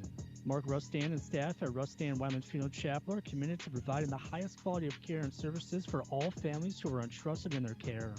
They pride themselves on taking the time to create meaningful, appropriate, personalized services for each and every family they serve in their time of need. Mark Rustan and staff at Rustan Wyland Funeral Chapel is here for you today, tomorrow, and in the future. Have you stopped by the Dairy Queen in Madison lately? They have some great new items like a full line of grill burgers and the rotisserie-style chicken bites in a salad bowl or a basket with fries. And don't forget to grab your favorite Blizzard. If you haven't tried the Dairy Queen app yet, you are missing out. You can save time and skip the line by ordering ahead, and your order will be ready to go when you get there. Plus, get exclusive deals and earn reward points, all from your smartphone with the Dairy Queen app. Good luck to the Trojans from the Dairy Queen in Madison. Taco John's presents Olay the Day Pep Talks. Boys, we need to kick off this game with an Olay, just like breakfast at Taco John's kicks off your day with an Olay. So we're going to wrap the other team up like breakfast burritos, ice them like Mexican donut bites, and scramble them like a potato Lay scrambler. Start your day at Taco John's with bold breakfast flavors. Olay the day, boys, and let's go make them breakfast. Olay the Day at Taco John's. Heartland Consumers Power District would like to wish the Dakota State Trojans good luck this season. This is Casey Crabtree, Heartland's Director of Economic Development. I'm excited to work with businesses here in Madison to help them grow and thrive. If you're looking to expand your business or in need of low-interest financing, give me a call at 256-6536. Heartland is proud to deliver reliable energy and services to the city of Madison. We believe in the power of forward thinking and want to be your trusted community partner and leader in our industry. Good luck, Trojans. You can tell a lot about a farmer by how they deal with adversity. Hard work, grit, and untamed spirit are what defines them. At Mustang Seeds, we stand with you, and we hold true to our values, proven results, and the trusted products we were founded on almost 60 years ago. We're farmers. We're untamed. We're Mustang Seeds. Contact your local district sales manager or visit mustangseeds.com. And welcome in to the halftime show. It's brought to you by Wilbur Ellis in Chester. Contact your local field experts today to help you grow smart, increase productivity, and reduce loss. Wilbur Ellis, where they never stop looking ahead. So it is halftime, and as we take a look at the great performances or the good performances from that first half, and we have to look just at basically the defense for Dakota State. A sack by Devontae Murphy and an interception by Noah Guzzi, and also a pass breakup from Noah Guzzi and Darius Richards. The team against a number 15 team in the nation, you have to be very, very pleased with the way that they're playing. With the offense moving down the field, they had a tough time for the first couple of drives, a couple of punts, actually from both teams.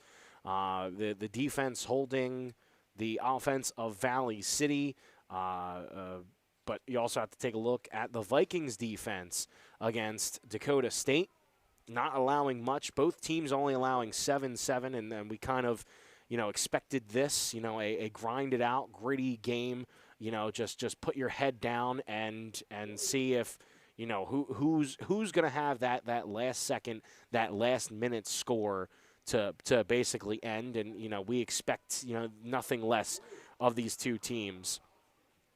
We look at the Trojans offense, Jason Antonio, 7 of 13 completed for 69 total yards. One interception, trying to get it towards the middle of the field, but man, the defense, after that interception, that led to the 7 points. But then he also fumbled going down for a sack, but the defense really held up there, and obviously that's why we only have a tie game. It's Brenner Furlong who has 14 yards rushing. He got the start, but right now Jack Anderson leads all rushers with 18 yards. Antonio, he's got one touchdown, but he's also at -4 yards for the game. Receiving-wise, he's thrown it all around. 2 receptions for Cooper McDermott and 2 for Michael Hybertstead. McDermott's the leading receiver in 28 yards with a longest of 23. 1 reception for Keel, 1 reception for Anderson, 1 reception for tight end Cole Siegfried, which you really haven't seen the tight ends get into it the last couple of games. We've seen a lot of them, a majority of the time, just going in to block. But, again, we see these tight ends now getting involved in the pass game, and that's probably something that you want to see a little bit more, a lot of maybe check downs and chances for check downs. But maybe Antonio is trying to find them. Maybe now it's a mission to try to find the tight ends open. They're in for blocks, but maybe a spring here or there will get them downfield. We take a look at the offense for Valley City State. Jalen Pfeiffer, 9 of 15 for 56 yards, a touchdown, and then the interception with about 25 seconds left to go in that first half. Noah Guzzi picks him off. The 1 touchdown pass for 17 yards for a total of 56 yards on the day. Justice Bice, 9 rushes, 47 yards. It's a bend and don't break basically for each team.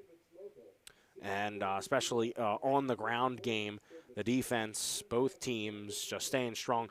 2 leading receivers, it's actually Michael Cornelius and also Justice Bice.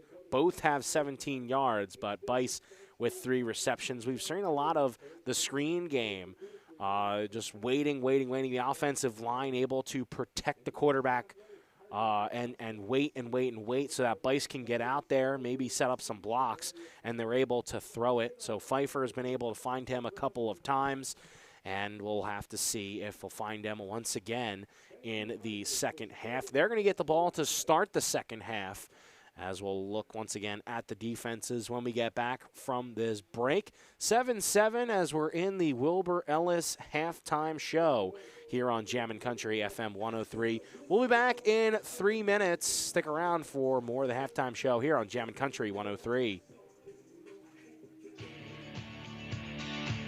Wilbur Ellis is a leading provider of innovative solutions in seed technology, as well as plant protection and nutrition. Wilbur Ellis, located in Chester, South Dakota, providing As-Grow and DeKalb brands, various field applications, and local plot data, can provide you with expert advice for your acres. Grow smart and reduce loss. Let Wilbur Ellis address your challenges.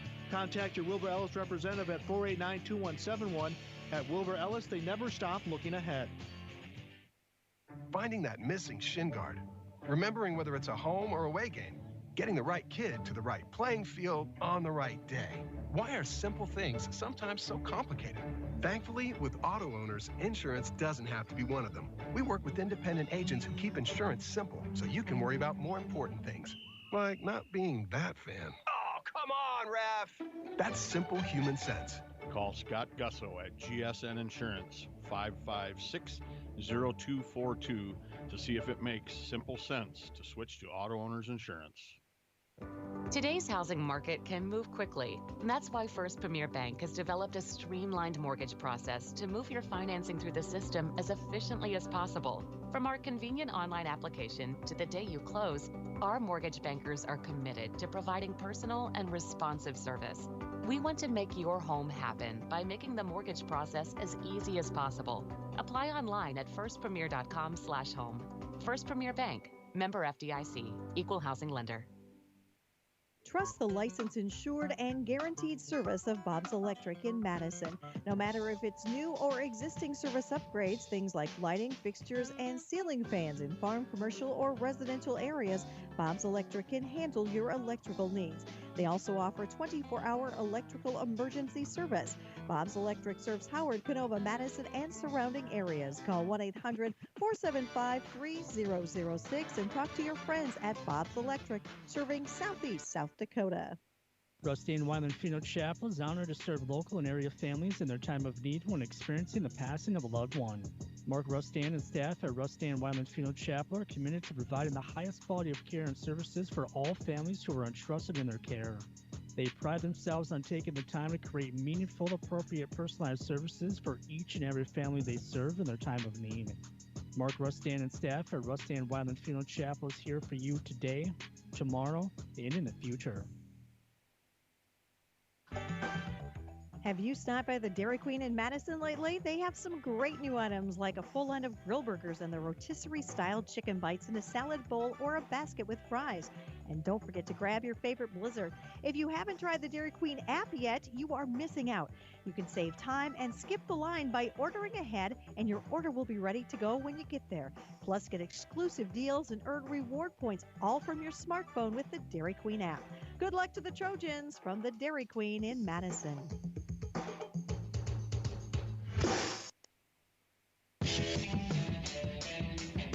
Back here on the Wilbur Ellis halftime show, once again brought to you by Wilbur Ellis in Chester. You can contact your local field experts today to help you grow smart, increase productivity, and reduce loss. Wilbur Ellis, where they never stop looking ahead.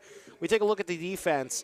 It's Sal Avila, who is the leading tackler for Valley City as the Vikings move their defense all around the field and making sure the offense isn't moving for Dakota State. At times, they've been looking good, but, man, also, too, Dakota State has been moving the ball around as well. Great. But Sal Avila, 7 tackles, 1 sack, 1 tackle for loss, and was a forced fumble.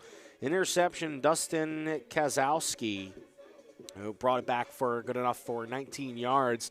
And then that set up the score from Jalen Pfeiffer to Michael Cornelius. And that put up the only touchdown right now for the Valley City Vikings. For the Trojans, it is 5 tackles each for Moody Benelshake and Jay Skogerbo, each with 5. Darius Richards had a nice pass breakup in the end zone at the corner of the end zone to stop it right at the end of the quarter. And then eventually it would have led up to Noah Guzzi's interception. 1 sack for Devontae Murphy. Forgot to mention Garrett Pemmelton had also a sack as well in the game. But Devontae Murphy, so far the only sack for the Trojans from that defensive line. 7-7 the score. We only have a couple more minutes before the start of the second half. As I see Caleb Nielsen out here working, I think, on some punts and just getting some more chemistry with his long snapper Alexander Maxey. I have to mention of how great Caleb Nielsen has been this year. Not only just this year, but just the last week.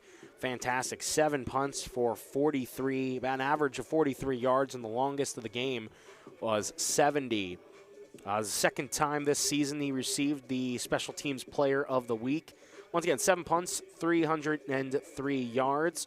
Also has 2 extra points. He also leads the team in points at 26, according to NAIA Presto Stats website.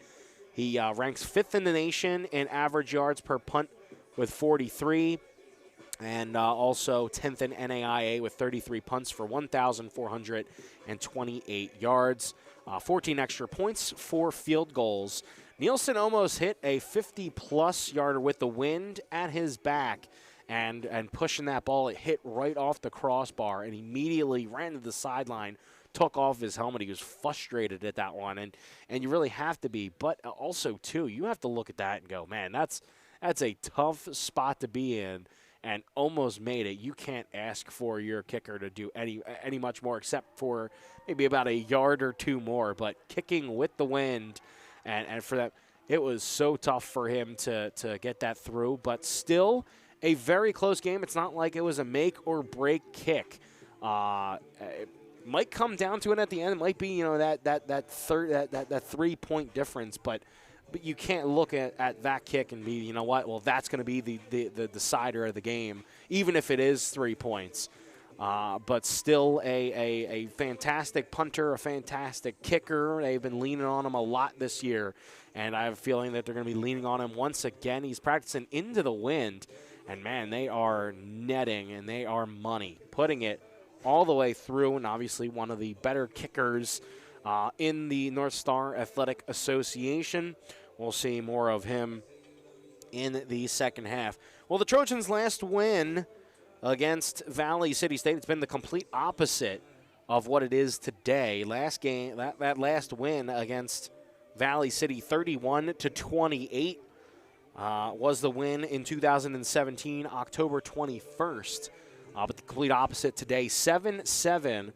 We expected, I think, a little bit more than this scoring.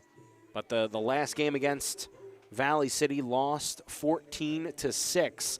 And that's obviously a very low-scoring game. So the last couple of games, unable to put a whole lot of points on the board.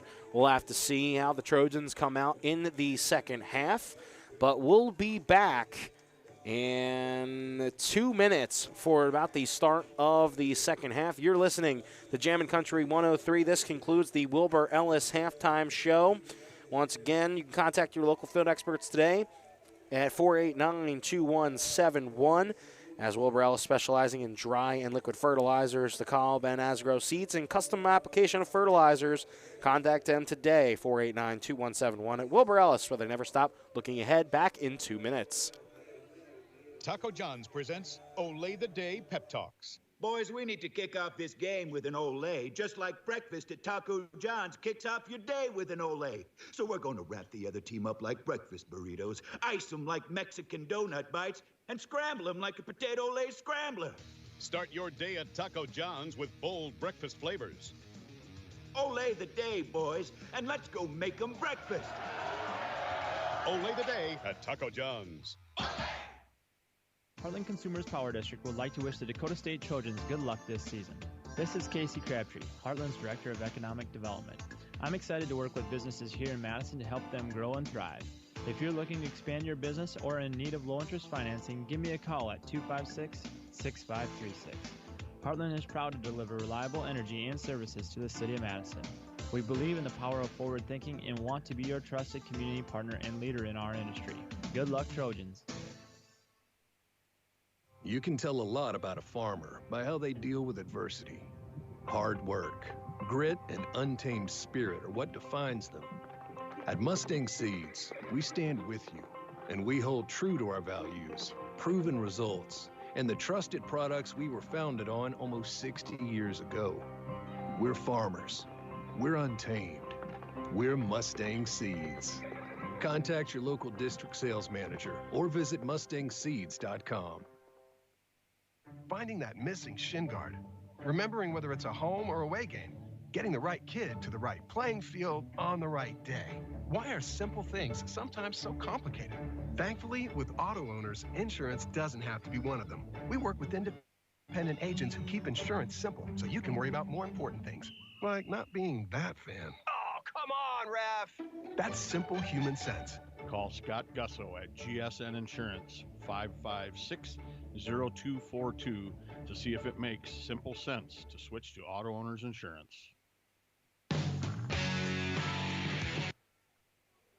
And we're back here at Trojan Field for kickoff by Caleb Nielsen.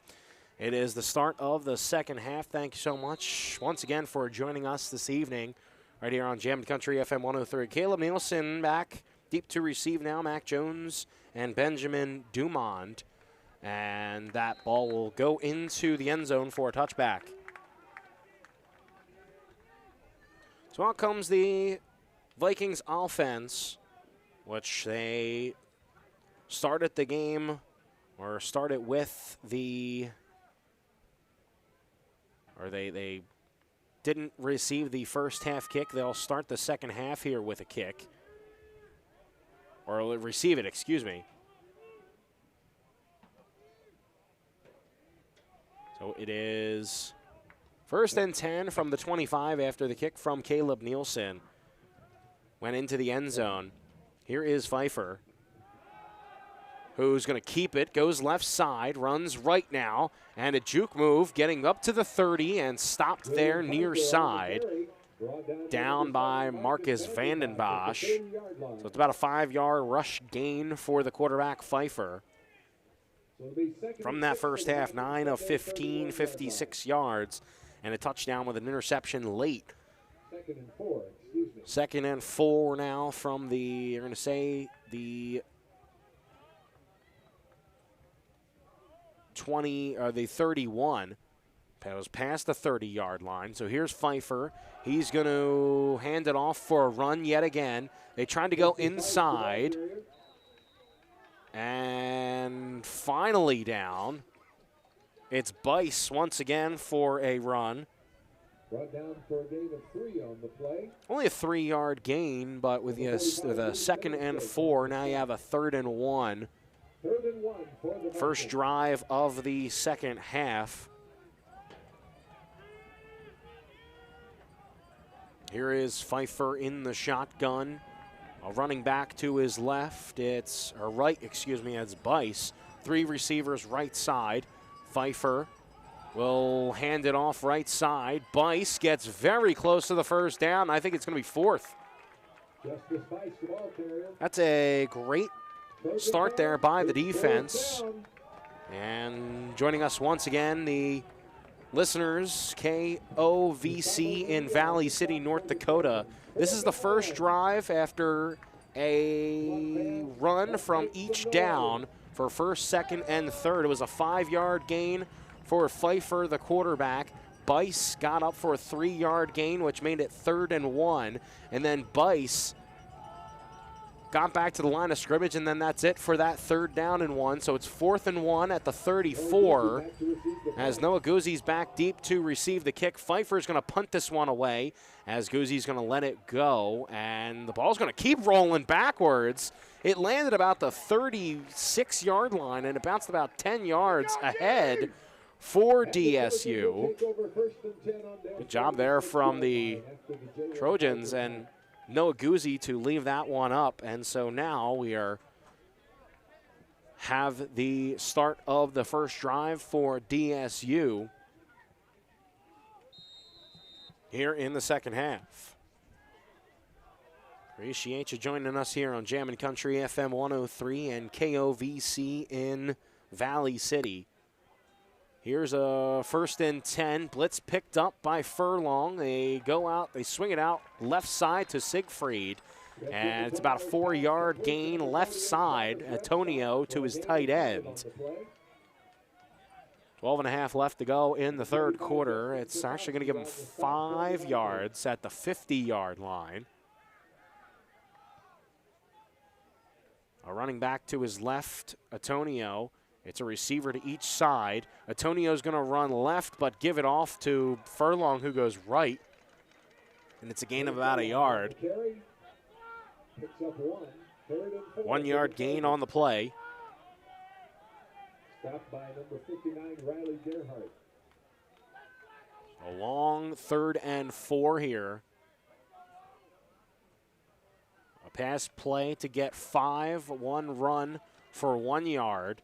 Furlong behind Antonio. Now he switches on to his left. A receiver to each side, a couple of tight ends out there. Right at the 49-yard line. Antonio is going to look deep, and it's picked off.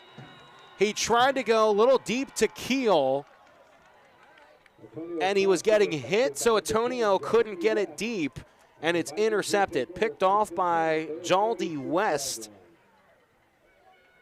linebacker from Stockton, California. And that's Antonio's 2nd interception. Picked off and dropped at the 46-yard line, and it's 1st and 10 Vikings. So the defense, after getting a couple of stops, need to trot back onto the field. Here is 2 receivers right, 1 to the left on the left hash mark. Here's Pfeiffer, a give to Bice left side, going through the left side of the line, still going, keeps the feet moving, and finally down outside the hash marks at the 48-yard line, switching the field, going to the Trojan side of the field. Skogerbo with the tackle. Ball at the Trojan 47. We're going to be 2nd down. 3 to go. 2nd down and 3.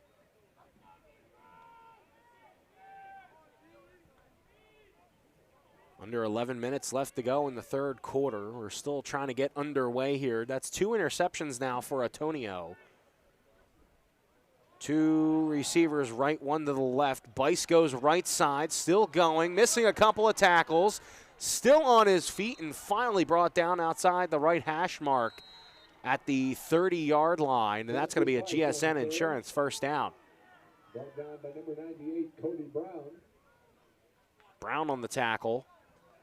That's going to be a fresh set of downs for the Vikings. Once again, GSN Insurance 1st down. You can call Scott and Nancy Gusso today at GSN Insurance.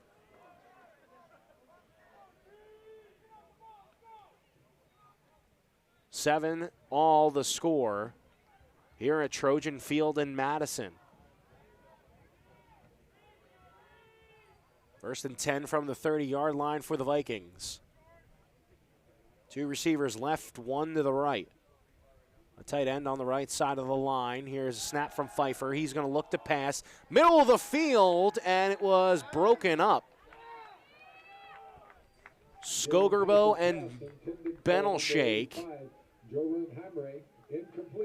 As Hamre tried to get a reception there, it was broken up. Coverage, 2nd and 10 for the Vikings.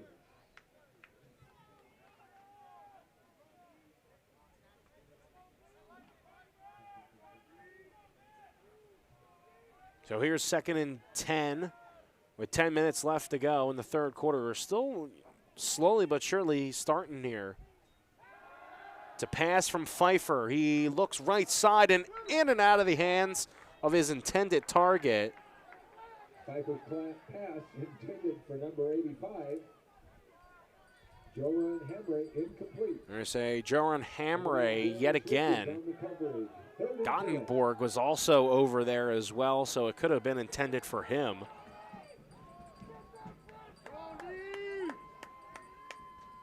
Seven all the score. And it's 3rd down and 10. 2 pass plays were incomplete. Let's see if they try a 3rd one here. 2 receivers right, 2 left.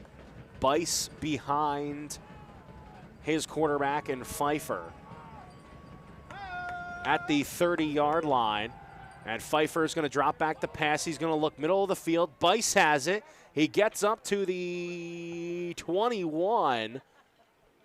And he's reaching for the 20. That would have been the 1st down. But they're going to put him at the 21. He's going to be short of the first down marker. 4th and 1 at the 21. Pfeiffer's going to stay on. Running off is Dumond. And it looks like they're going to go for this one. Under center is the quarterback Pfeiffer. He's going to wait, hand it off to Bice, and he's going to be taken down. Did he get to the first down marker? I don't think he did. Both teams are pointing that, yeah, they got the first down, or, yeah, it's a turnover.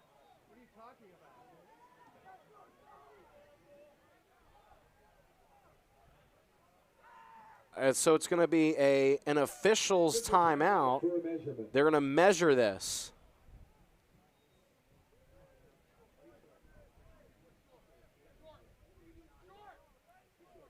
Oh, this is going to be very close.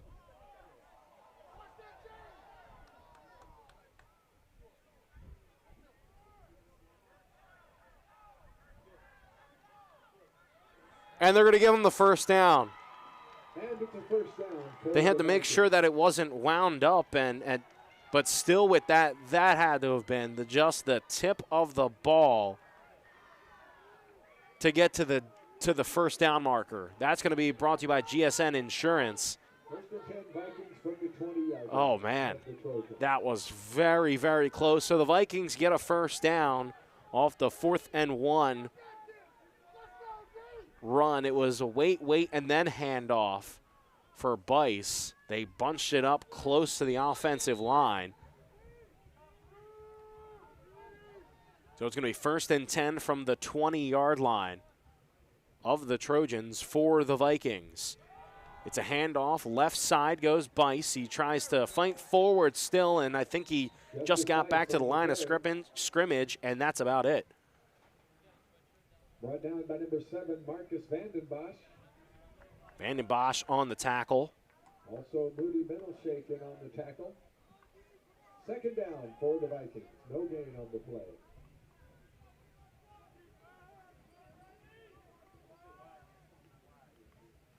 So here is 2nd down and 10, still from the 20. It was no gain. Receiver put in motion to the left side. Pfeiffer will get it to him, and it's caught for a couple of yards. A Megampo. With about 8 minutes left to go, a completion in the near side. It was about a 4-yard gain, so they'll say 3rd and 6 now at the 16-yard line.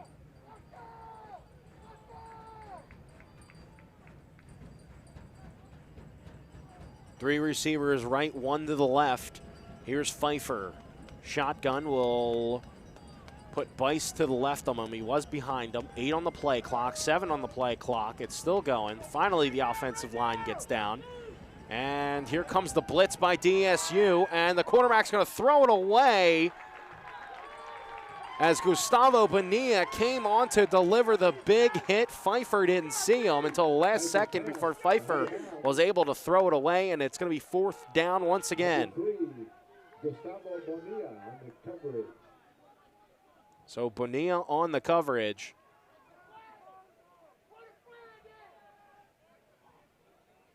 And that was very close to not getting back to the line of scrimmage, but I believe it did.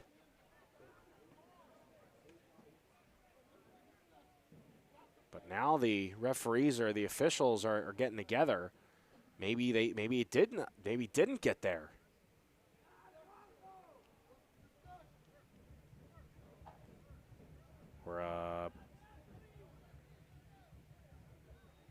Okay, so I guess maybe they were just figuring out where to spot it, maybe. I don't know, but we'll have to.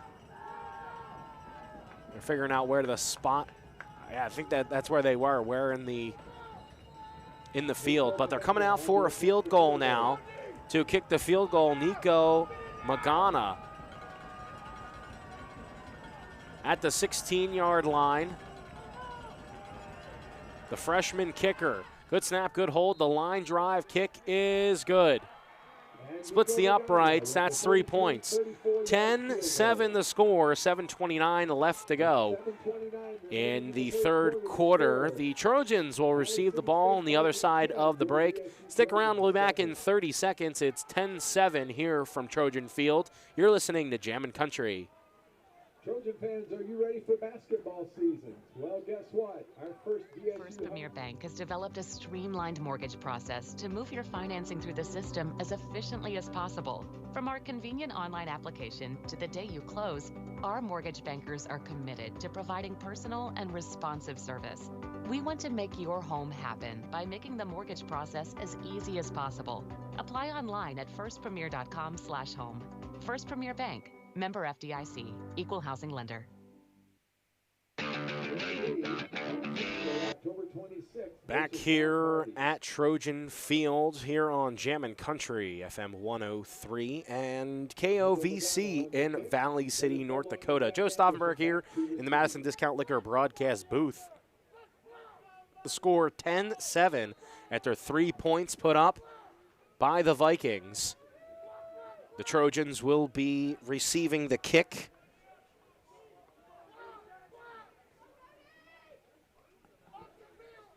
And back deep to receive, Jack Anderson and Brenner Furlong. Furlong's going to receive it far side, cuts around a couple of defenders, goes outside, then inside for a decent return. Back past the 20-yard line, make it the 25.5 basically. Put it at the 26. And with 7:20 left to go in the third quarter, it's a 3-point game here in Trojan Field. And back comes out is the offense.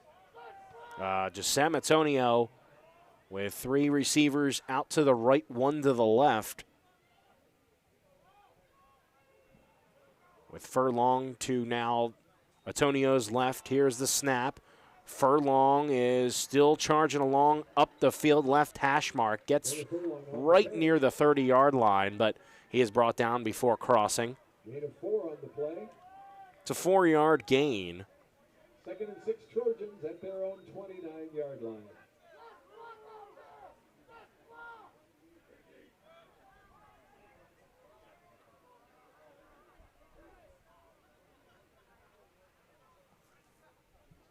.648, it's a snap from Antonio. He drops back, steps up in the pocket, and finds his running back near side of the field. Furlong makes the catch, drives up to the 40, and stayed up after they tried to truck him over. As Furlong stays on his feet, it's good enough for a GSN Insurance first down.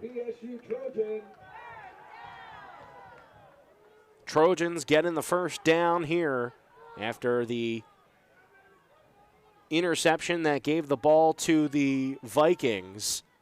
Trying to keep it here now instead, and they're going to run it. It's Furlong who gets past the 40. It's a little bit past the line of scrimmage, but a flag comes out as the Trojan sideline saying, yep, that's on the Vikings.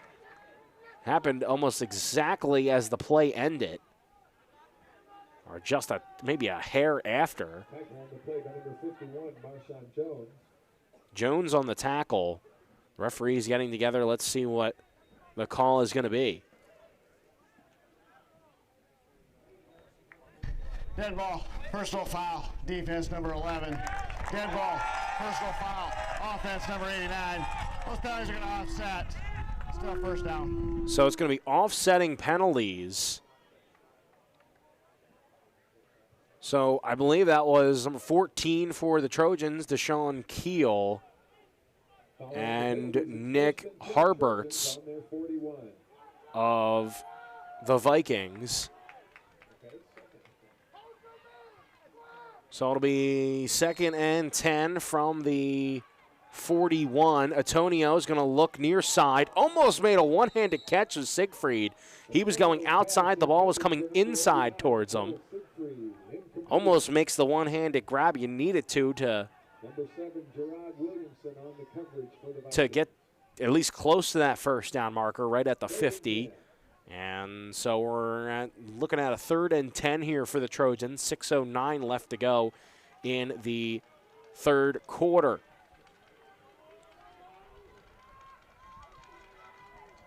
Trojans have gotten 3 of their 7 third downs, and man, they've been looking better when it comes to that third down play instead of those past couple of games. Here's a Tonio. It's a check down to Furlong. Still going. A big hit laid down past the 45, maybe at the 47. And he's going to be a couple of yards short of the first down marker. A 6-yard gain. And he's short by 4. The offense has not moved. So they're still on their side of the field. And for anything, with 23 seconds left on the play clock, here comes the special teams unit and Caleb Nielsen. He's kicking with the wind, so this one, you might as well put the punt returner at the 10 or the 5 because that's the only way you're really going to get it. And there he goes. He's going to go back to the 10. It's Nielsen. On to where the punt return is Benjamin DeMond. And Nielsen, this is another beautiful kick. It's going to bounce, and it's going to be laid out, and he's going to be picked up at the 2-yard line as DeMond, instead of letting it bounce into the end zone, he thought, okay, well, I'm going to pick it up because I know this is going to just die. But he touched it, bobbled it, and then had to fall on top of it. It's a start of the drive at the 2-yard line. On the coverage, that's Alexander Maxey. First and 10. Alexander Maxey on the tackle there, which was basically just, okay, well, it really didn't need to be a tackle because the ball in the body of the receiver or the returner was already on the ground. So here's a 1st and 10 from the 2. They need to go 98 yards for the touchdown. 3 receivers to the right, none to the left. Bice is in the backfield. Might see a blitz here. Pfeiffer is going to look right side, and it's intercepted. Noah Guzzi again to the 5. Touchdown, Trojans! A pick 6 for Noah Guzzi. They floated it yet again. Guzzi jumps the route, but a flag is on the play. Let's see if the touchdown will stand. The defense is coming off the field saying, yeah, it was a touchdown. Maybe an unsportsmanlike? Maybe? You would hope at this point.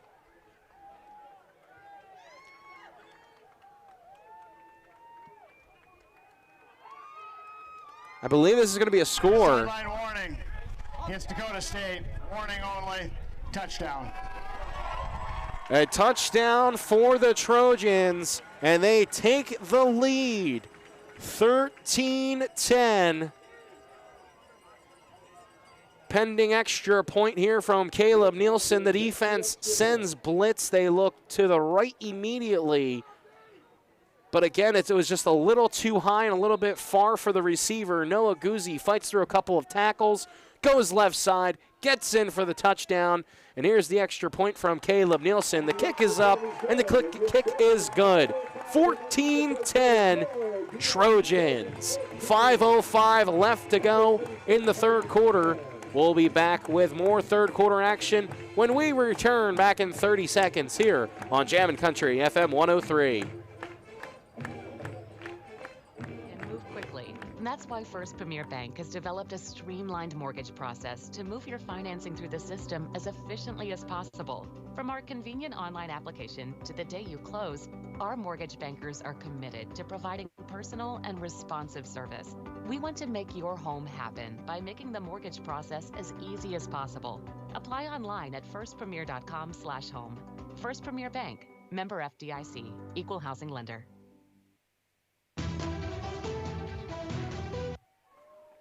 Back here on Jammin' Country FM 103, the Trojans just took the lead. 5:05 left to go, and a pick 6 touchdown from Noah Guzzi. Don't touch him. He's on fire. 1 interception against Waldorf, 2 against Dickinson State, and now 2 here today against the Vikings of Valley City State as the ball will go into the end zone for a touchback. And the kickoff is in the end zone for a touchback. The Vikings take over first and 10 at their 25-yard line. So now here come the Valley City State Vikings that need to get back to the end zone to take the lead. Had the lead at 10-7. But after the good punt from Caleb Nielsen, puts them back on the 2-yard line. An error is made. A mistake's made for a second interception of the day for Jalen Pfeiffer. Now back on the field with 5:02 left to go. It is Pfeiffer near or far side. And the reception good, but right there to make the tackle, Marcus Vandenbosch. Cornelius on the catch far side, but no gain on the play. Joe Stauffenberg here in the Madison Discount Liquor broadcast booth on Jammin' Country FM 103 and KOVC in Valley City, North Dakota. So here's a 2nd and 10. It's a run for Bice, right side, and he gets outside the hash mark, right on the number 30 on the field, and it's a gain of 5. Brought up to the 30-yard line, need 5 more to go for the first down. So 3rd and 5 from the 30 as we approach 4 minutes left to go in the third quarter. It is 14-10 Trojans against the number 15 team in the nation in Valley City State. Here's Pfeiffer with Bice behind him. 3 receivers left, 1 to the right. Here's man coverage. Here's Pfeiffer, steps up and almost gets sacked. He runs out of one and almost an interception. Hey, that was Guzzi again. Almost an interception. No, I believe that was Skogerbo. Thought that was Noah Guzzi, almost a 3rd interception of the game.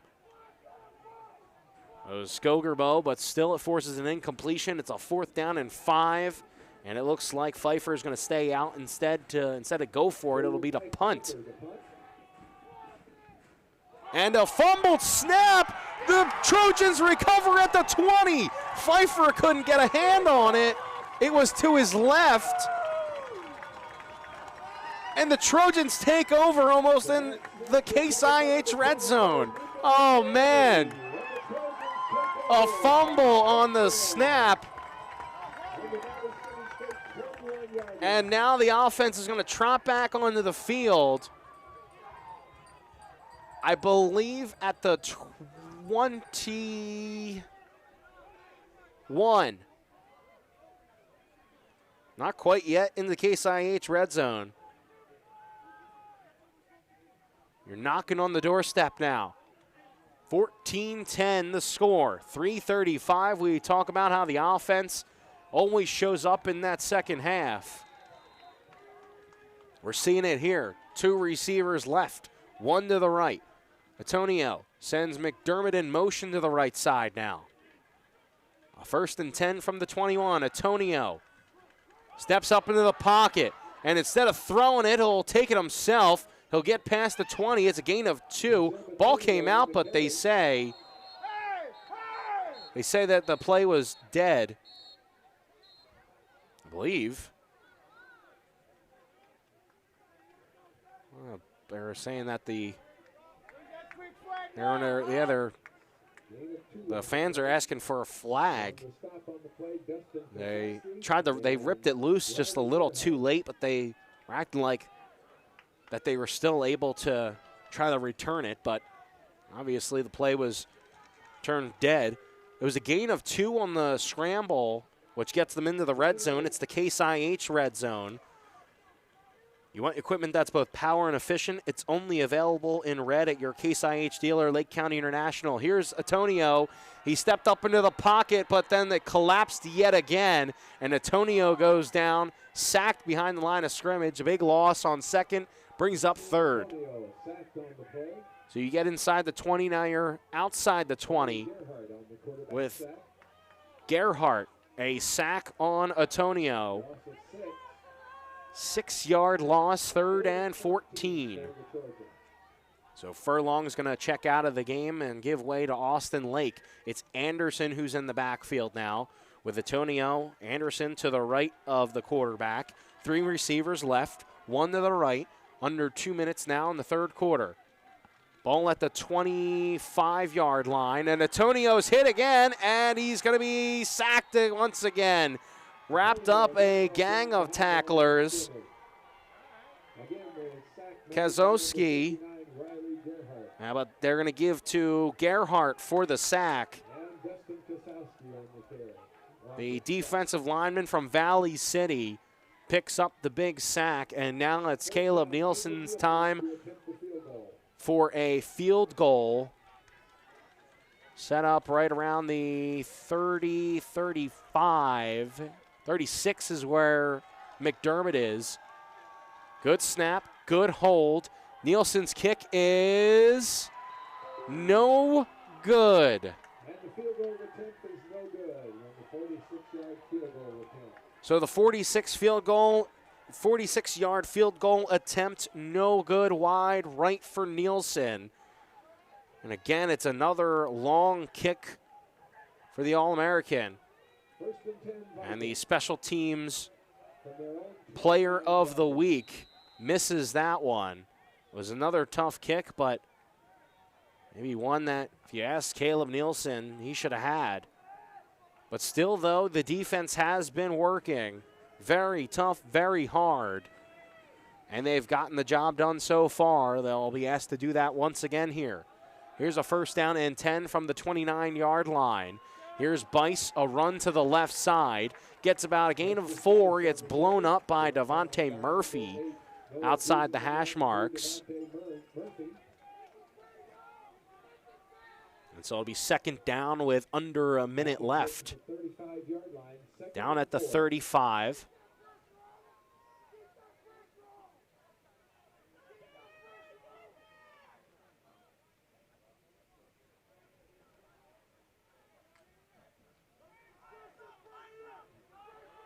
And with 30 seconds left with 2 receivers right, 1 to the left. Here's Pfeiffer. It's a quarterback keeper, designed run, and it's a dive towards the 39-yard line. Gets up to only the 37, and it'll draw 3rd down.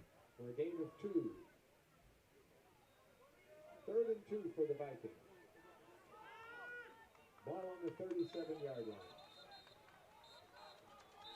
And that will, Timeout. looks like we'll end the quarter. No, a timeout is called before the end of the quarter, I believe.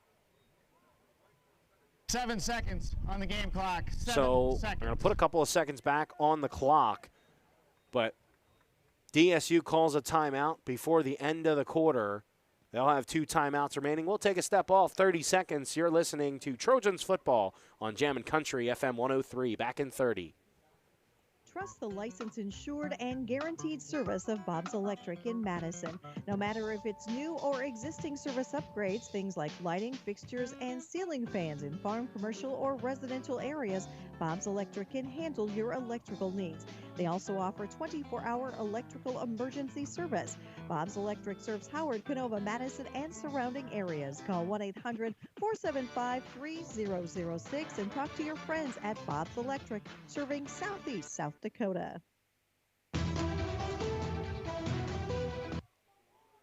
So it is 3rd and 2 now with 7 seconds left on the clock for the 3rd quarter. Trojans up 14-10. And it's on the 37-yard line. They need to get to the 39. It's Valley City with the ball. 2 receivers to the right, 1 to the left. Pfeiffer in the backfield with a tight end on the right side of the line. It's a give to Bice. Goes up the middle, and he's stopped again. Another stop on 3rd down, getting right back to the line of scrimmage. No gain on the play. That's going to be the end. Dakota State, their 2nd of the half.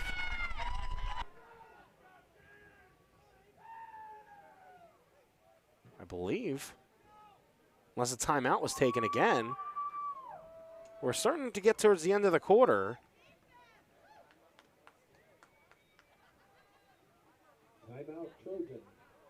And the Trojans will once again take a timeout at the end of the third quarter. 2 seconds are left. We'll take 30 seconds off yet again. You're listening to Jam Country FM 103. Back with more Trojans football after 30 seconds. An honor to serve local and area families in their time of need when experiencing the passing of a loved one. Mark Rustan and staff at Rustan Wyman Funeral Chapel are committed to providing the highest quality of care and services for all families who are entrusted in their care. They pride themselves on taking the time to create meaningful, appropriate, personalized services for each and every family they serve in their time of need. Mark Rustan and staff at Rustan Wyman Funeral Chapel is here for you today, tomorrow, and in the future.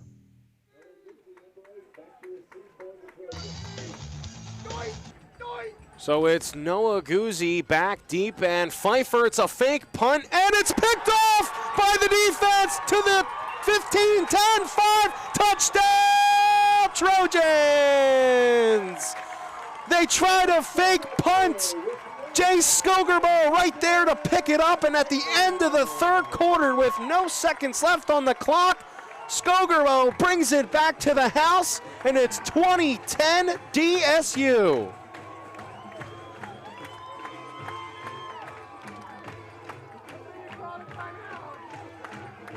Skogerbo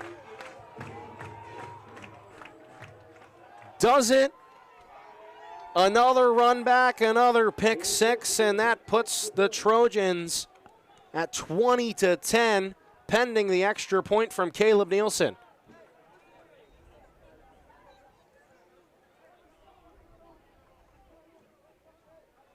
A good snap, good hold, and the kick is good as well. 21-10. As we'll take 1 minute break, we'll come back with the start of the fourth quarter. 21-10, you're listening to Trojans football on Jammin' Country FM 103. Have you stopped by the Dairy Queen in Madison lately? They have some great new items like a full line of grill burgers and the rotisserie-style chicken bites in a salad bowl or a basket with fries. And don't forget to grab your favorite blizzard. If you haven't tried the Dairy Queen app yet, you are missing out. You can save time and skip the line by ordering ahead, and your order will be ready to go when you get there. Plus, get exclusive deals and earn reward points, all from your smartphone with the Dairy Queen app. Good luck to the Trojans from the Dairy Queen in Madison. Taco John's presents Olay the Day Pep Talks. Boys, we need to kick off this game with an Olay, just like breakfast at Taco John's kicks off your day with an Olay. So we're going to wrap the other team up like breakfast burritos, ice them like Mexican donut bites, and scramble them like a potato Lay scrambler. Start your day at Taco John's with bold breakfast flavors. Olay the day, boys, and let's go make them breakfast. Olay the Day at Taco John's. Right now, I think we have the front runner for the Taco John's play of the game with that run back. It's 21-10. Here's the kickoff from Caleb Nielsen. Jones takes it at the 10, rolls out to the 25, and is knocked down at the 26-27. As we are just starting the fourth quarter here on Jammin' Country FM 103 and KOVC in Valley City, North Dakota. It is Trojans Vikings. Last 15 minutes are here from Trojan Field. So Pfeiffer has now thrown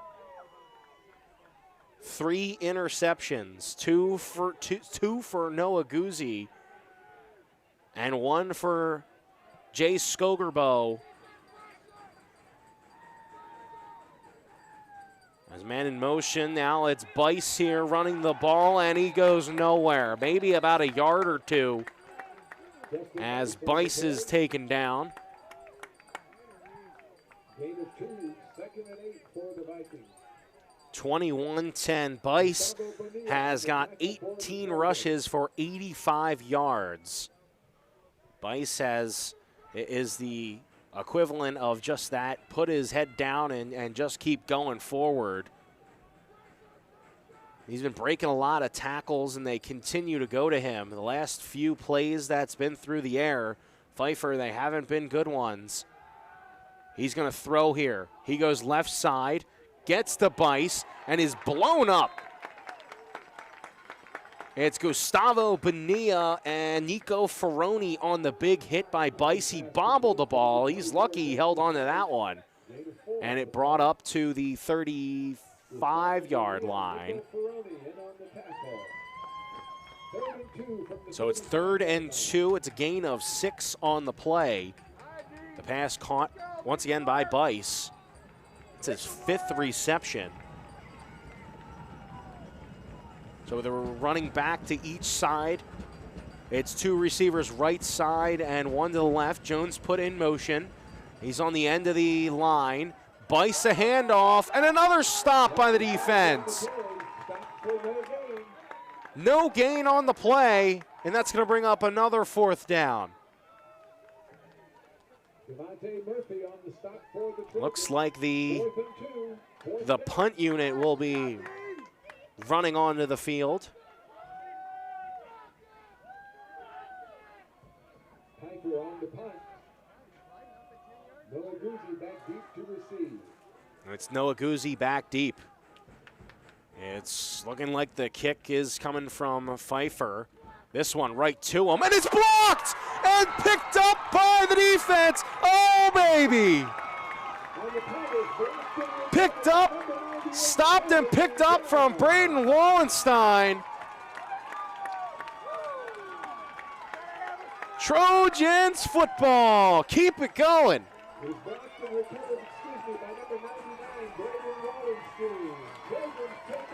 Got in there, and it did look like that Pfeiffer wasn't set up as far as he should have been.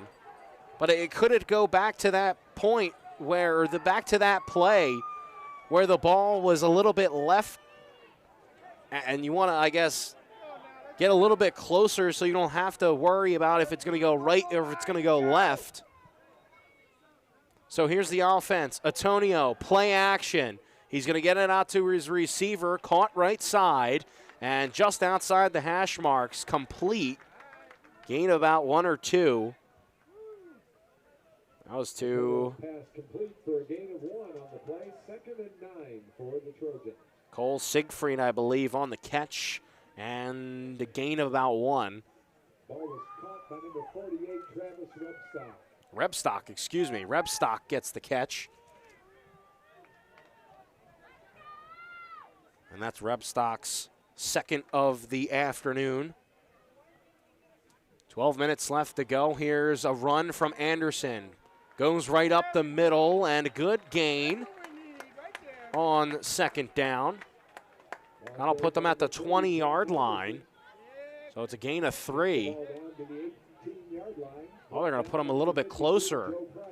18-yard line. Make it the Case IH Red Zone. For service and advice you can trust, stop into the Case IH Red Zone at Lake County International in Madison. 3rd and 4 now. Trojans lead 21-10. It's a 3rd and 4. Need to get up to the 14 as Cooper McDermott is put in motion. Now 3 receivers left, 1 to the right. Antonio looking left. It's caught near side. Cooper McDermott gets out of bounds. But I believe it was right at the line of scrimmage. So it's no gain. 4th and 4 with 4 yards to go, and the special teams unit, it's Caleb Nielsen, the kicker. He's going to go onto the field. He will be kicking into the wind. McDermott, the holder. Maxey, the snapper. The special teams player of the week has missed 2 field goals, 2 very long field goals. And here's the kick from Nielsen. It's from the left hash mark. The kick is up, and the kick is good. 24-10 the score here in the 4th quarter. That's 2-score lead for the Trojans as they lead 10:34 left to go in the 4th quarter. We'll be back in 30 seconds. You're listening to Jammin' Country 103.1 KJAM FM Madison. Heartland Consumers Power District would like to wish the Dakota State Trojans good luck this season. This is Casey Crabtree, Heartland's Director of Economic Development. I'm excited to work with businesses here in Madison to help them grow and thrive. If you're looking to expand your business or in need of low-interest financing, give me a call at 256-6536. Heartland is proud to deliver reliable energy and services to the city of Madison. We believe in the power of forward thinking and want to be your trusted community partner and leader in our industry. Good luck, Trojans.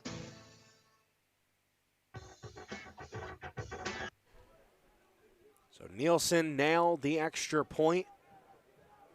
And here is the kickoff. A 2-score lead for DSU. Kick is brought in at the 10-yard line to the near side and crushed by 2 Trojans. It's Furlong is one of them. And DeMond was the ball carrier.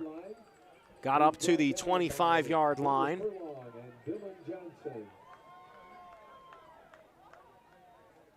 And so it'll be 1st and 10 now from the 25, the same as a touchback.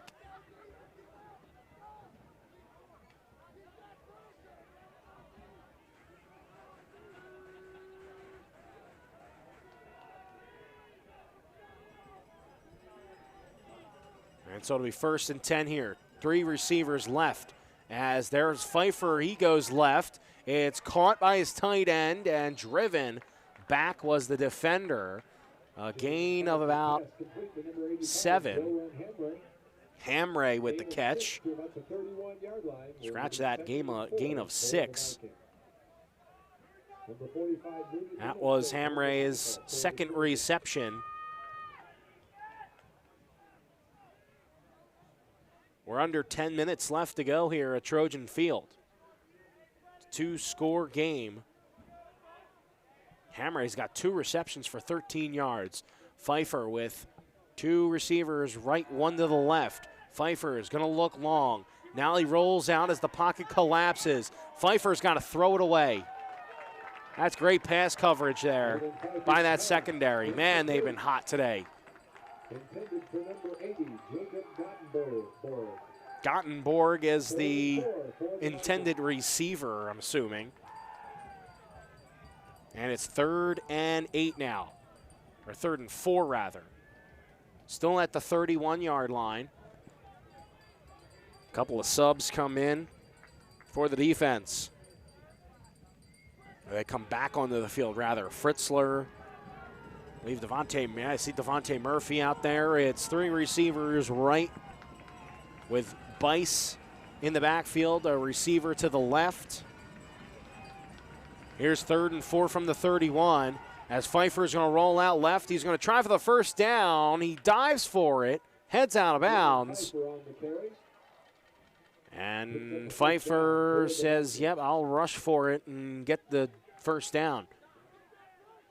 Unless the referees are going to spot it. The near referee says, yeah, that's a 1st down. It's a GSN Insurance 1st down. You can call Scott and Nancy Gusso today at GSN Insurance. 9 minutes are left in the 4th quarter. It's 24-10 here at Trojan Field. DSU up. It's Pfeiffer, 2 receivers right, Bice in the backfield, a receiver left side with Hamray, the tight end.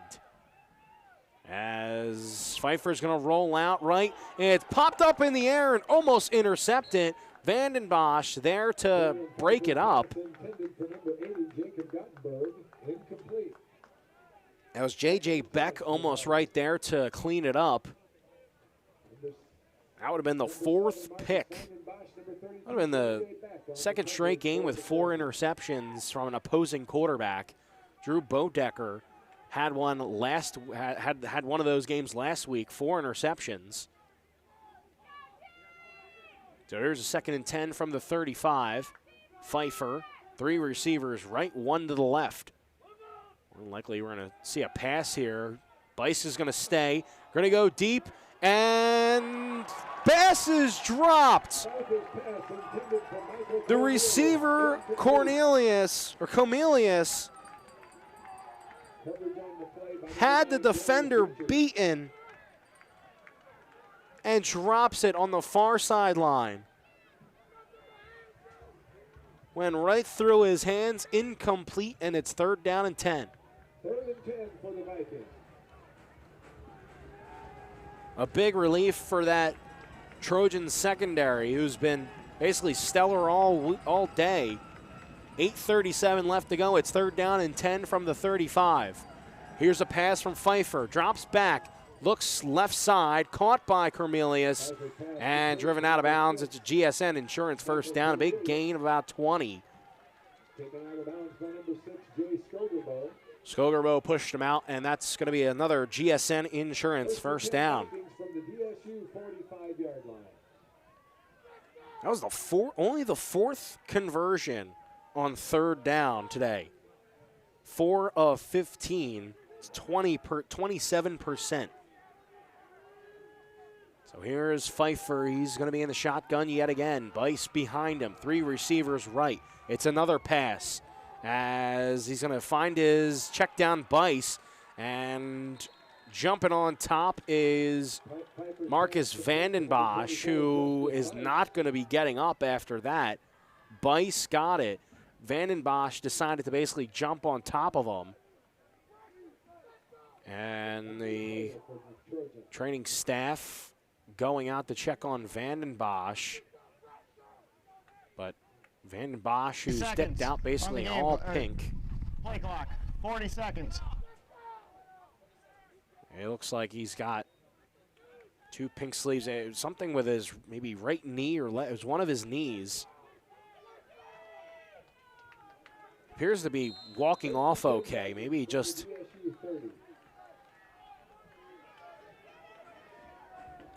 But now he's going to be laying down on the sideline. His left knee is up. Might be cramping up here. 7:40 left to go. Here's Pfeiffer after the GSN Insurance first down. He drops back to pass. He's going to look to the end zone, and it is over his head and incomplete. He was once again away from the secondary. Now they're just chucking it deep. As Cornelius, once again, the intended receiver, trying to get it to the far side of the end zone. It's 2nd and 10 now, ball at the 30.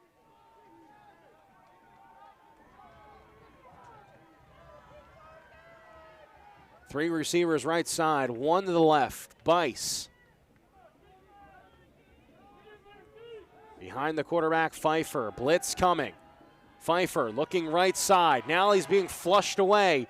And the ball is going to have to thrown away as Pfeiffer got hit as he threw. And it's incomplete. The intended receiver, DeMond. And it was on the near sideline.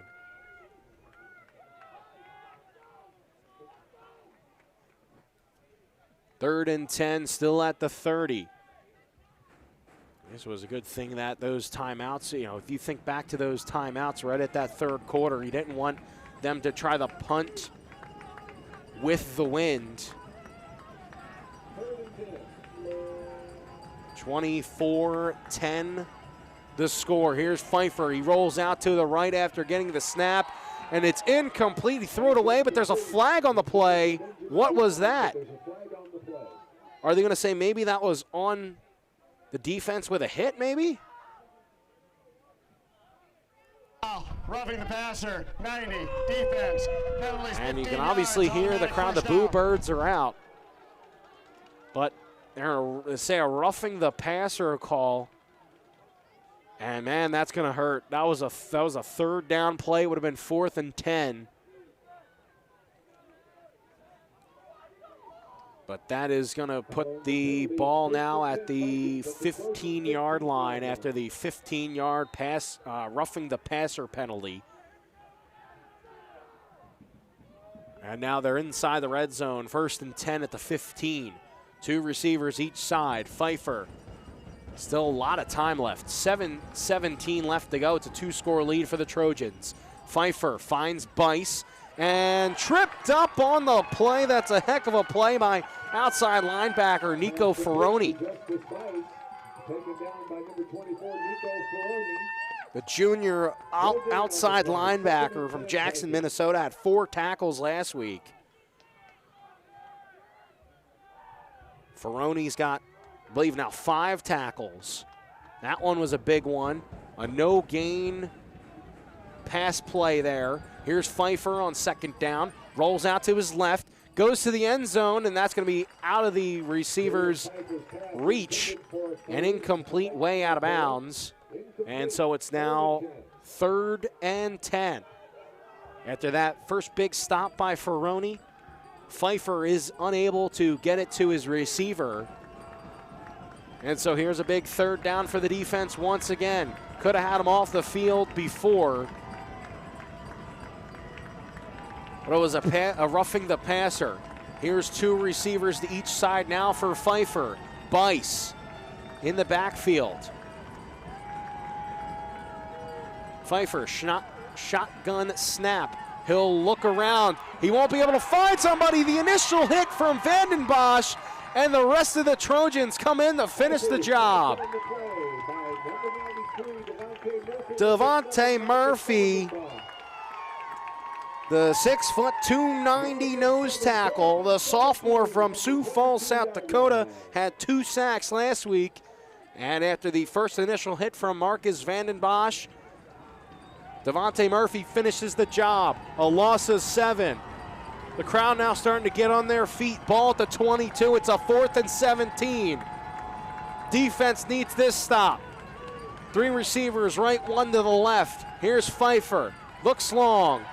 Pocket collapses. He flushed to the right side. Pfeiffer! Are they going to say it's a sack? Well, it doesn't matter. It's going to be DSU ball as he was driven out. Pfeiffer tried to hurdle a tackler, and he's going to be slowly jogging towards the sideline. And it's going to be a turnover on downs, they're going to say. The ball is going to get back to the Trojans with 5:43 left to go. Number 15 in the NAIA. The Trojans, maybe a couple of more good plays here. First and 10 Trojans from their 5:43 left to go. Trojans are a couple of minutes away from a win here at home. 5 minutes, 43 seconds, and whistles blow.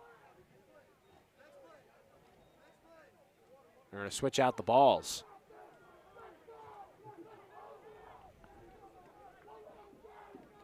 So it's a 1st and 10 from the 29-yard line. DSU's own 29. Rebstock is put in motion to the right side of the line. Antonio's going to keep it himself. Got to hang on to it, though. Just keep it. As it's a gain of about 2 or 3. Actually, make it 4. The last initial push got Antonio up maybe 1 more yard. Ball on the 32-yard line. Ball's on the 32. They're still going to say it's a gain of 3, however, as Rebstock now comes off the field limping just a little bit.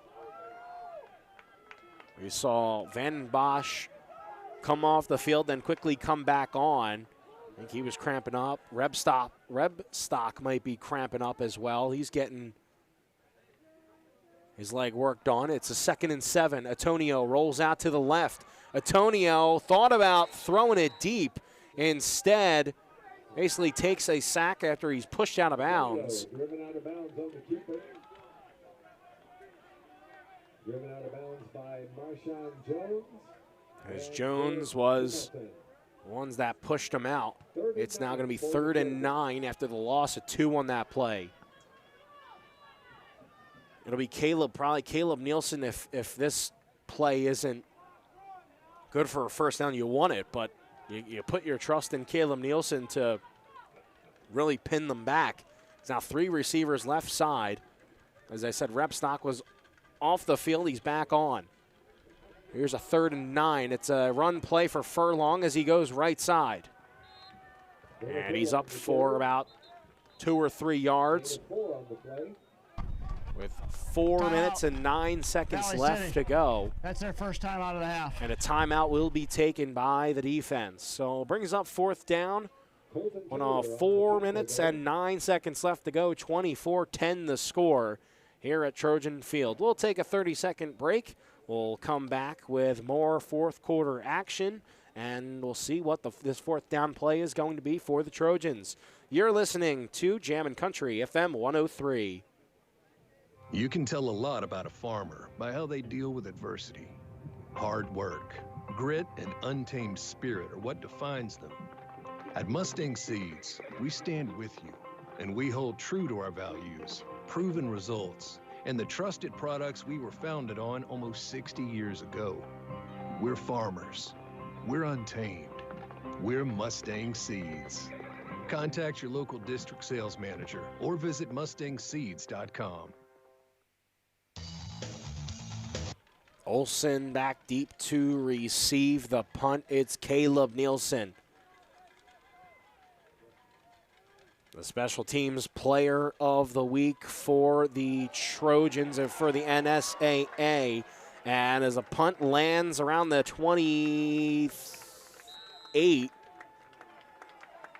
a good punt, but I believe a flag is down where Caleb Nielsen was. Personal foul, rubbing the kicker. Defense And it's going to be running into the kicker. It was a good punt. It really flipped the field, but it'll be technically a first down for that penalty. So it's a GSN Insurance first down. You think, oh, the defense has got to come back out in the field, do their job. And with a running into the kicker, it'll put the ball at the 49-yard line. And then once again, the offense will have another set of fresh downs.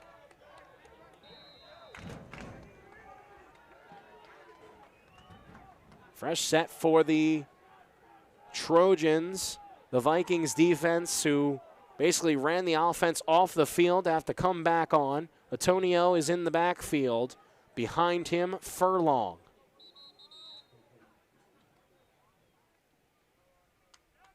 Four minutes on the game clock. 4 minutes. The clock will start on the snap. And the official had to blow the whistle, fix a clock issue. It's 4 minutes left now, exactly 4 minutes left in the game. It's 24-10, two-score lead for the Trojans. Here's Antonio, two receivers each side. Here's Furlong, a give to him, and he's driven behind the line of scrimmage, a loss of about 1 or 2. It'll be 2nd and 11 for the Trojans, but you still want to keep the clock moving. Play clock should be taken all the way down to about 5 seconds, and then we snap it.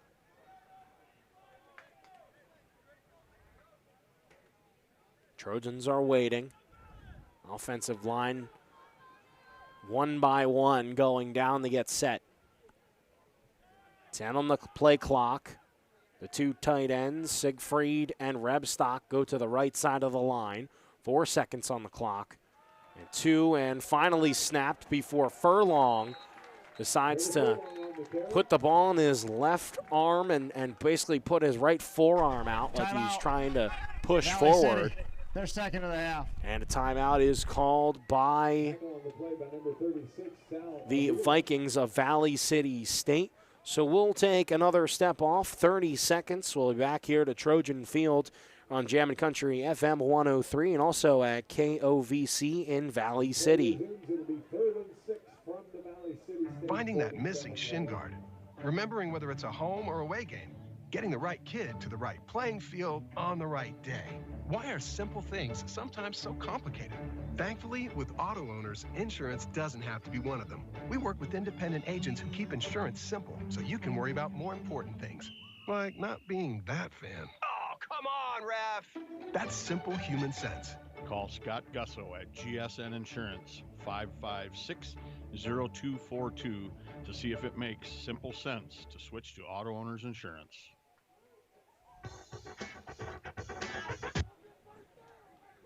Back here at Trojan Field, 3 minutes and 10 seconds remain on the clock. A two-score lead for DSU, 24-10 the score. They have the ball here, 3rd and 6 at the Valley City 47-yard line. Fresh set of downs were given to them because of running into the kicker penalty. Here's a 3rd and 6 play, and Brenner Furlong goes down right at the line of scrimmage. One timeout remains for each team. Valley City, and that's their last time out of the half. Valley City once again takes their final timeout. We're going to keep things here, though. We're not going to go to a break yet again. We're going to keep things here on Jammin' Country, FM 103, and also KOVC in Valley City. So it's 24-10 the score. 3:04 is left on the clock. It's a 4th and 6. Right now, the defense, unless another roughing the or running into the kicker penalty, it will be Trojans' defense coming back out to the field, which have been stellar all game long. Only 3 points have given up in the second half. It was a field goal. And they have scored 17 here in the second half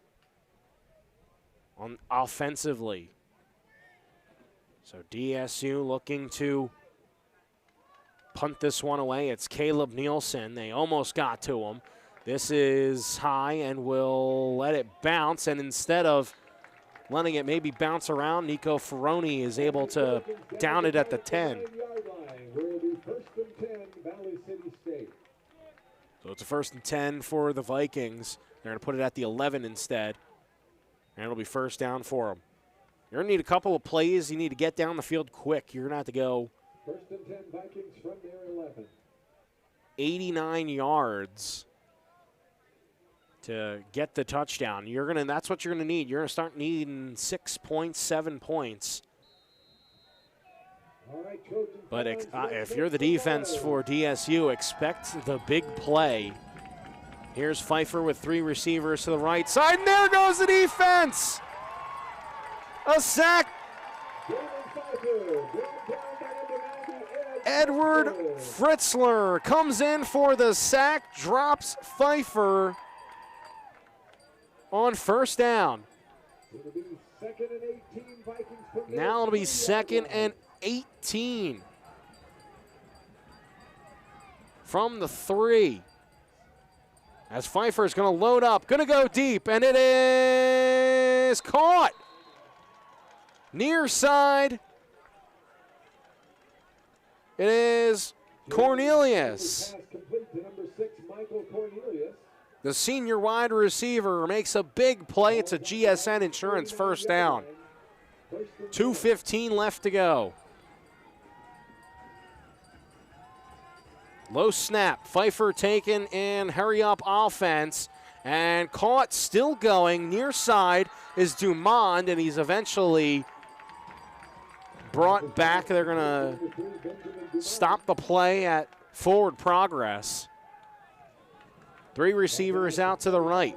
Pfeiffer's got him at the 45. Here's 2nd down and about 4. Pfeiffer looking left side and just throws it out of bounds.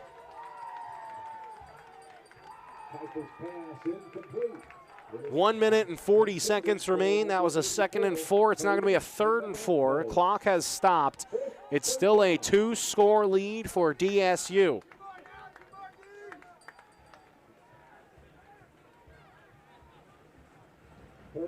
Third down and 4 here.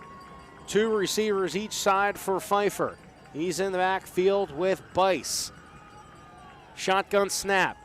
Stepping up into the pocket, and it is thrown away. It looked like it was for Cornelius. It was right in between Cornelius and Dumond. It looked like they were both running slants, and they were both running towards each other. Now the team is facing everyone here in the stands saying, get up, let's go. 1:34 remaining. This is the game here for the Vikings. 4th and 4 at the 45-yard line. Need to get to the 49. Here's Pfeiffer. Shotgun snap. Looks right. Rolls right. Being chased. He'll look deep. He'll throw it, and it's intercepted. That's going to be the ball game. Is that Noah Guzzi? Yes. 3 interceptions. 3, count them, 3. Noah Guzzi yet again does it, and that's going to seal it. A victory for the Trojans is just 1 minute and 26 seconds away. They're going to upset the number 15 team in the nation. Ball is on the Trojan 41-yard line. 15 in the NAIA.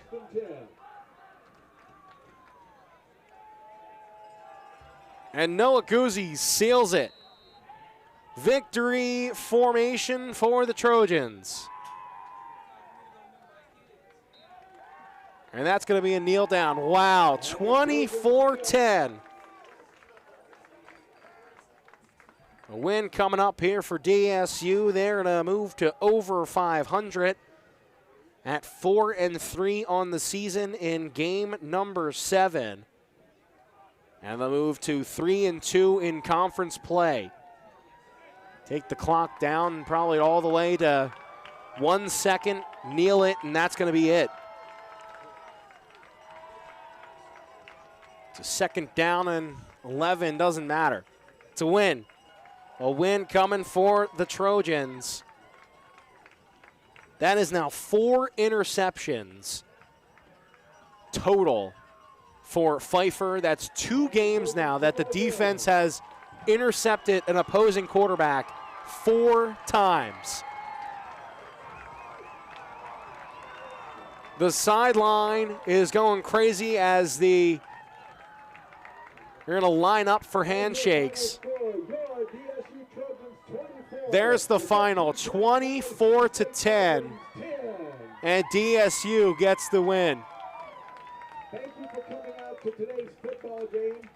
A big game here from Trojan Field. We knew it was going to be big because the number 15 team in the NAIA is coming to Trojan Field. And a victory for DSU. Now 27-4 Valley City is against DSU. The 4th loss coming today. We'll be starting the Mustang Seeds post-game show in just a couple of minutes. After this 3-minute break, we'll go over everything. And there is a lot to go over. So you don't want to miss it. 3-minute break. And we'll be back here on Jammin' Country FM 103 with the Mustang Seeds post-game show. At Mustang Seeds, we're here to help you create a seed plan to maximize your crop potential. Pushing your fields to the next level with trusted products and advanced genetics, helping you achieve untamed yields. Now is the time to lock in early orders to take advantage of cash discounts, rewards programs, and competitive pricing on all our products. Contact Casey Garrels at 605-480-1566 or visit mustangseeds.com today.